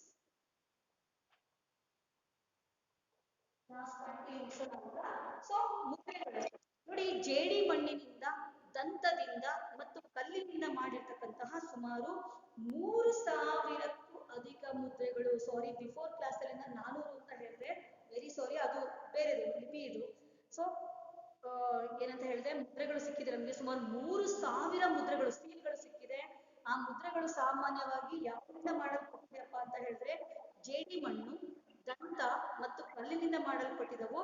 ಈ ಮುದ್ರೆಗಳು ಚೌಕಾಕಾರದಲ್ಲಿದ್ದಾವೆ. ಸಾಮಾನ್ಯವಾಗಿ ಮುದ್ರೆಗಳು ಚೌಕಾಕಾರ ಇಲ್ಲ ವೃತ್ತಾಕಾರ ಇರ್ತವೆ. ಚೌಕಾಕಾರದಲ್ಲಿ ಮುದ್ರೆಗಳು, ಇಲ್ಲ ಅಂದ್ರೆ ಆಯತಾಕಾರ, ಚೌಕಾಕಾರ ಇಲ್ಲವೇ ಆಯತಾಕಾರದಲ್ಲಿದ್ದು ತುಂಬಾ ಚಿಕ್ಕದಾದಂತಹ, ಸಣ್ಣದಾಗಿ, ಸಣ್ಣ ಇರುತ್ತಲ್ವಾ, ಸೊ ಚಿಕ್ಕದಾಗಿವೆ. ಬಹಳಷ್ಟು ಮುದ್ರೆಗಳ ಮೇಲೆ, ಆ ಮುದ್ರೆಗಳ ಮೇಲೆ ಏನ್ ಇರ್ತಾ ಇತ್ತು, ಒಂದು ಹೋರಿ ಇರ್ತಾ ಇತ್ತು. ಸೊ ಹೋರಿಯಿಂದ ಗೊತ್ತಾಯ್ತು ಅವ್ರ ಕಾಲದಲ್ಲಿ ಹೋರಿಗಳು ಇದ್ವು, ಅದನ್ನ ಪೂಜೆ ಮಾಡ್ತಾ ಇದ್ರು ಅಂತ. ಏಕಶೃಂಗಿ ಅಂದ್ರೆ ಒಂದು ಕೊಂಬಿನ ಪ್ರಾಣಿ ಅಂತ ನೋಡಿ, ವಿಶೇಷ ಇದು. ಒಂದೇ ಒಂದು ಕೊಂಬಿರುವಂತಹ ಪ್ರಾಣಿ ಇರ್ತಾ ಇತ್ತು ಇವ್ರ ಹತ್ರ. ಸೊ ಏಕಶೃಂಗಿ, ಆನೆ, ಜಿಂಕೆ, ಮನುಷ್ಯನ ಚಿತ್ರಗಳನ್ನ ಈ ಮುದ್ರೆಗಳ ಮೇಲೆ ಕೊರೆಯಲಾಗಿತ್ತು. ಇನ್ನ ಕೆಲವೊಂದು ಮುದ್ರೆಗಳ ಮೇಲೆ ಚಿತ್ರ ಬರಹ ಇದೆ ಅಂತ. ಈಗ ಉದಾಹರಣೆಗೆ ನಾವು ಸೂರ್ಯನನ್ನು ನೋಡಿದ್ರೆ ಸಾಕು, ನಾವು ಅದನ್ನ ಸೂರ್ಯ ಅಂತ ಓದ್ಕೊಳ್ತೀವಿ, ಹೌದಾ? ಸೊ ಅವ್ರ ಕಾಲದಲ್ಲೂ ಕೂಡ ಚಿತ್ರಲಿಪಿಯನ್ನ ಬಳಸ್ತಾ ಇದ್ರು. ಹಾಗಾಗಿ ಆ ಚಿತ್ರಲಿಪಿ ಏನು ಅಂತ ಓದಕ್ಕೆ ಯಾರ ಕೈಗೂ ಸಾಧ್ಯ ಆಗಿಲ್ಲ. ಯಾಕೆ ಅಂತ ಹೇಳಿದ್ರೆ, ಒಂದ್ ಲೈನು ಶುರುವಾದ್ರೆ ಇನ್ನೊಂದೇ ಲೈನ್ ಶುರುವಾಗ್ತಾ ಇತ್ತು. ಅರ್ಥ ಆಗ್ತಾ ಆಯ್ತಾ? ಬಲದಿಂದ ಎಡಕ್ಕೆ ಇದ್ದಿರಬಹುದೆಂದು ತಿಳಿಯಲಾಗಿದೆ. ಕೆಲವು ಪ್ರಕರಣಗಳಲ್ಲಿ ಮೊದಲ ಸಾಲು ಇದ್ದಿದ್ರೆ ಮೊದಲನೇ ಸಾಲು ಇಲ್ಲಿಂದ ಬರ್ಕೊಂಡು ಹೋಗೋರು, ಎರಡನೇ ಸಾಲು ಇಲ್ಲಿಂದ ಬರ್ಕೊಂಡು ವಾಪಸ್ ಇಲ್ಲಿಂದ ಬರೆಯೋದು, ಗೊತ್ತಾಯ್ತಾ? ಹಾಗಾಗಿ ಈ ಚಿತ್ರಗಳು ಏನನ್ನ ಸೂಚಿಸ್ತವೆ ಅಂತ ಹೇಳಿ ಇದುವರೆಗೂ ಯಾರಿಂದನೂ ಕೂಡ ಓದ್ಲಿಕ್ಕೆ ಸಾಧ್ಯ ಆಗಿಲ್ಲ. ಇಷ್ಟು ಸಿಂಧೂ ನಾಗರಿಕತೆಯ ಪ್ರಮುಖ ಲಕ್ಷಣಗಳು. ಅರ್ಥ ಆಯ್ತಾ? ಮುದ್ರೆಗಳು ದಂತ, ಕಲ್ಲು ಮತ್ತು ಹೇಳಿದ್ರೆ ಚೌಕಾಕಾರ, ಮುದ್ರೆಗಳ ಮೇಲಿದೆ ಏಕಶೃಂಗಿ, ಹೋರಿ, ಮನುಷ್ಯ, ಆನೆ ಮತ್ತು ಜಿಂಕೆಯ ಚಿತ್ರಗಳನ್ನು ನಾವು ಕಾಣಬಹುದು ಅಂತ ಹೇಳಿದೆ. ಇನ್ನ ಚಿತ್ರಲಿಪಿ, ಸಿಂಧೂ ನಾಗರಿಕತೆಗೆ ಸಂಬಂಧಪಟ್ಟಂಗೆ ಚಿತ್ರಲಿಪಿ ಇದೆ. ಅಂದ್ರೆ ಚಿತ್ರಗಳನ್ನ ಬರೆದ್ಬಿಟ್ಟು ಬರವಣಿಗೆ ಅಂತ ಹೇಳಿದ್ದಾರೆ. ಅದನ್ನ ಯಾರು ಸಾಮಾನ್ಯವಾಗಿ ಓದ್ಲಿಕ್ಕೆ ಸಾಧ್ಯ ಆಗಿಲ್ಲ. ಹಾಗಾಗಿ ನಮ್ಗಿನ್ನೂ ಎಷ್ಟೊಂದು ಮಾಹಿತಿಗಳು ಇನ್ನು ಲಭ್ಯವಾಗಿಲ್ಲ ಅಂತ ಹೇಳ್ಬೋದು. ಇಂತಹ ಒಂದು ಸಿಂಧೂ ನಾಗರಿಕತೆ, ಇಷ್ಟೊಂದು ಅತ್ಯುನ್ನತವಾಗಿದ್ದಂತಹ ಸಿಂಧೂ ನಾಗರಿಕತೆ ಕೊನೆಗೊಂದಿನ ಅಂತ್ಯ ಆಯಿತು. ಅದಕ್ಕೆ ಕಾರಣ ಏನು? 2 ಮಾರ್ಕ್ಸ್ ಕ್ವೆಶ್ಚನ್, ಸಿಂಧೂ ನಾಗರಿಕತೆಯ ಅಂತ್ಯಕ್ಕೆ ಕಾರಣಗಳು. ತುಂಬಾ ಕಾರಣಗಳನ್ನ ಹೇಳ್ತಾ ಇದ್ದಾರೆ ನಮ್ಮ ಇತಿಹಾಸಕಾರರು. ಕೆಲವೊಬ್ರು ಹೇಳ್ತಾರೆ ಆರ್ಯರು ಭಾರತಕ್ಕೆ ಬಂದ್ರು, ಸಿಂಧೂ ನಾಗರಿಕತೆ ಜನರಿಗೂ ಮತ್ತು ಆರ್ಯರಿಗೂ ಯುದ್ಧ ನಡೀತು, ಆರ್ಯರಿಂದ ಸೋತಂತಹ ಸಿಂಧೂ ಜನರು ಬೇರೆ ಕಡೆಗೆ ವಲಸೆ ಹೋದ್ರು, ಹಾಗಾಗಿ ಆರ್ಯರು ಇಲ್ಲಿ ನೆಲೆಸಿದ್ರು ಅಂತ. ಸೊ ಒಂದೇದು, ಆರ್ಯರ ಆಗಮನವೇ ಸಿಂಧೂ ನಾಗರಿಕತೆಯ ಅಂತ್ಯಕ್ಕೆ ಕಾರಣ. ಇನ್ನೊಂದು ಪಾಯಿಂಟ್ ಹೇಳ್ತಾರೆ, ಇಲ್ಲ, ಸಿಂಧೂ ನದಿ ತನ್ನ ಹರಿಯುವ ದಿಕ್ಕನ್ನ ಬದಲಾಯಿಸಿರ್ಬೋದು. ಅದು ಹಿಂಗ್ ಹರಿತಾ ಇರೋದು ವಾಪಸ್ ಬೇರೆ ಕಡೆಗೆ ಹರ್ಕೊಂಡು ಹೋಗ್ಬಿಟ್ಟಿದೆ. ಸೊ ಅಲ್ಲಿ ನೀರೇ ಇಲ್ಲ, ನದಿನೇ ಇಲ್ಲ ಅಂದ್ರೆ ಮನುಷ್ಯ ಜೀವನ ಮಾಡಕ್ ಸಾಧ್ಯ ಇಲ್ಲ. ಹಾಗಾಗಿ ಅವ್ರು ಬೇರೆ ಕಡೆಗೆ ವಲಸೆ ಹೋಗಿರ್ಬೋದು. ಇನ್ ಕೆಲವರು ಹೇಳ್ತಾರೆ ಇತಿಹಾಸಕಾರರು, ಇಲ್ಲ, ಸಿಂಧೂ ನದಿ ತುಂಬಾ ತುಂಬಿ ಪ್ರವಾಹ ಬಂದು ಎಲ್ಲ ಊರುಗಳು ಕೊಚ್ಕೊಂಡು ಹೋಗಿರ್ಬೋದು, ಜನ ಎಲ್ಲ ಸತ್ತೋಗಿರ್ಬೋದು. ಅರ್ಥ ಆಗ್ತಾ ಆಯ್ತಾ? ಅಥವಾ ಪ್ರವಾಹಕ್ಕೆದ್ರಿ ಅವ್ರು ಬೇರೆ ಕಡೆಗೆ ಹೋಗಿರ್ಬೋದು ಅಂತ. ಇನ್ನು ಕೆಲವೊಬ್ರು ಹೇಳ್ತಾರೆ, ಇಲ್ಲ, ಸಿಂಧೂ ನದಿಯ ಒಂದು ನಗರಗಳಲ್ಲಿ ಸಾಂಕ್ರಾಮಿಕ ರೋಗಗಳು ಬಂದಿರ್ಬೋದು, ಇಡೀ ಊರಿಗೂರೇ ಎಷ್ಟೋ ಜನ ಸತ್ತೋಗಿರ್ಬೋದು, ಉಳಿದಂತವ್ರು ಬೇರೆ ಕಡೆಗೆ ಹೋಗಿರ್ಬೋದು. ನೋಡಿ, ಬೇರೆ ಬೇರೆ ರೀಸನ್ಸ್ ಅನ್ನ ಅವ್ರು ಗೆಸ್ ಮಾಡ್ತಾ ಇದ್ದಾರೆ. ಮತ್ತೇನ್ ಹೇಳ್ತಾ ಇದ್ದಾರೆ, ಇಲ್ಲ, ಬರಗಾಲ ಬಂದಿರ್ಬೋದು, ನದಿ ನೀರು ಬತ್ತು ಹೋಗಿರ್ಬೋದು, ಅದಕ್ಕೆ ಜನ ಬೇರೆ ಕಡೆಗೆ ಹೋಗಿರ್ತಾರೆ ಸಿಂಧೂ ಜನರು ಅಂತ. ಇನ್ ಕೆಲವೊಬ್ರು ತುಂಬಾ ಕೃಷಿಯನ್ನ ಮಾಡಿದ್ರಿಂದ ಮಣ್ಣು ಸವಕಳಿ ಉಂಟಾಗಿರುತ್ತೆ, ಹಾಗಾಗಿ ಅಲ್ಲಿ ವಾಸ ಮಾಡಕ್ ಸಾಧ್ಯವಾಗದೆ ಅವ್ರು ಬೇರೆ ಕಡೆಗೆ ಹೋಗಿರ್ಬೋದು ಅಂತ. ಸೊ ಬೇರೆ ಬೇರೆ ರೀಸನ್, ಪ್ರವಾಹ, ಬರಗಾಲ, ಮಣ್ಣಿನ ಸವಕಳಿ, ಆಮೇಲೆ ಆರ್ಯರ ಆಗಮನ, ಸಾಂಕ್ರಾಮಿಕ ರೋಗಗಳು, ಮತ್ತೆ ಮಳೆ ಬಂದಿರ್ಲಿಕ್ಕಿಲ್ಲ, ಮಳೆಯ ಕೊರತೆಯಿಂದನೇ ನದಿ ಬತ್ತು ಹೋಗಿರ್ಬೋದು, ಅದಕ್ಕೆ ಬೇರೆ ಕಡೆಗೆ ಹೋಗಿದ್ದಾರೆ ಅಂತ. ಸೊ ಬೇರೆ ಬೇರೆ ರೀಸನ್ಸ್ ಇಂದ ಸಿಂಧೂ ನಾಗರಿಕತೆ ಅವನತಿಯನ್ನ ಹೊಂದಿತು. ಸೊ ಇಲ್ಲಿಗೆ ಸಿಂಧೂ ನಾಗರಿಕತೆ ಪಾಠ ಮುಕ್ತಾಯ ಆಗಿರುತ್ತೆ. ನೀವು 2 ಮಾರ್ಕ್ಸ್ಗೆ ಈ ಕ್ವಶನ್ ಬರ್ಕೊಂಡಿದ್ದೀರಿ ಅಂತ ಅನ್ಕೊಳ್ತೀನಿ. ನಾ ರೀಸನ್ಸ್ ಎಲ್ಲ ಹೇಳ್ತಾ ಹೋದೆ, ಸಿಂಧೂ ನಾಗರಿಕತೆಯ ಅಂತ್ಯಕ್ಕೆ ಕಾರಣಗಳೇನು ಅಂತ. ಬರ್ದಿದ್ದೀರಾ ಎಲ್ಲರೂ? ಬರ್ಕೊಂಡ್ರಾ? ನೋಡಿ, ಪ್ರವಾಹ ಪದೇ ಪದೇ ಬರೋದ್ರಿಂದ ಕೂಡ ಜನರಲ್ಲಿ ವಾಸ ಮಾಡೋದು ಬೇಡ, ಇಡೀ ಊರೇ ಕೊಚ್ಚೋಗ್ತಾ ಇದೆ, ನಾವು ಸತ್ತೋಗ್ಬಿಡ್ತೀವಿ ಅಂತ ಬೇರೆ ಕಡೆ ಹೋಗಿರ್ತಾರೆ, ವಲಸೆ ಹೋಗಿರ್ತಾರೆ ಅವರು, ಗೊತ್ತಾಯ್ತಾ? ಸೊ ಹಾಗಾಗಿ ಕೂಡ ಸಿಂಧೂ ನಾಗರಿಕತೆ ಅಂತ್ಯವಾಯಿತು ಅಂತ. ಸೊ ಇಲ್ಲಿಗೆ ಸಿಂಧೂ ನಾಗರಿಕತೆ ಟಾಪಿಕ್ ಎಂಡ್ ಆಯಿತು. ನೆಕ್ಸ್ಟ್ ಕ್ಲಾಸ್ ಅಲ್ಲಿ ನಾವು ಬೇರೆ ಚಾಪ್ಟರ್ ಬಗ್ಗೆ ಡಿಸ್ಕಷನ್ ಅನ್ನ ಮಾಡೋಣ. Thank you.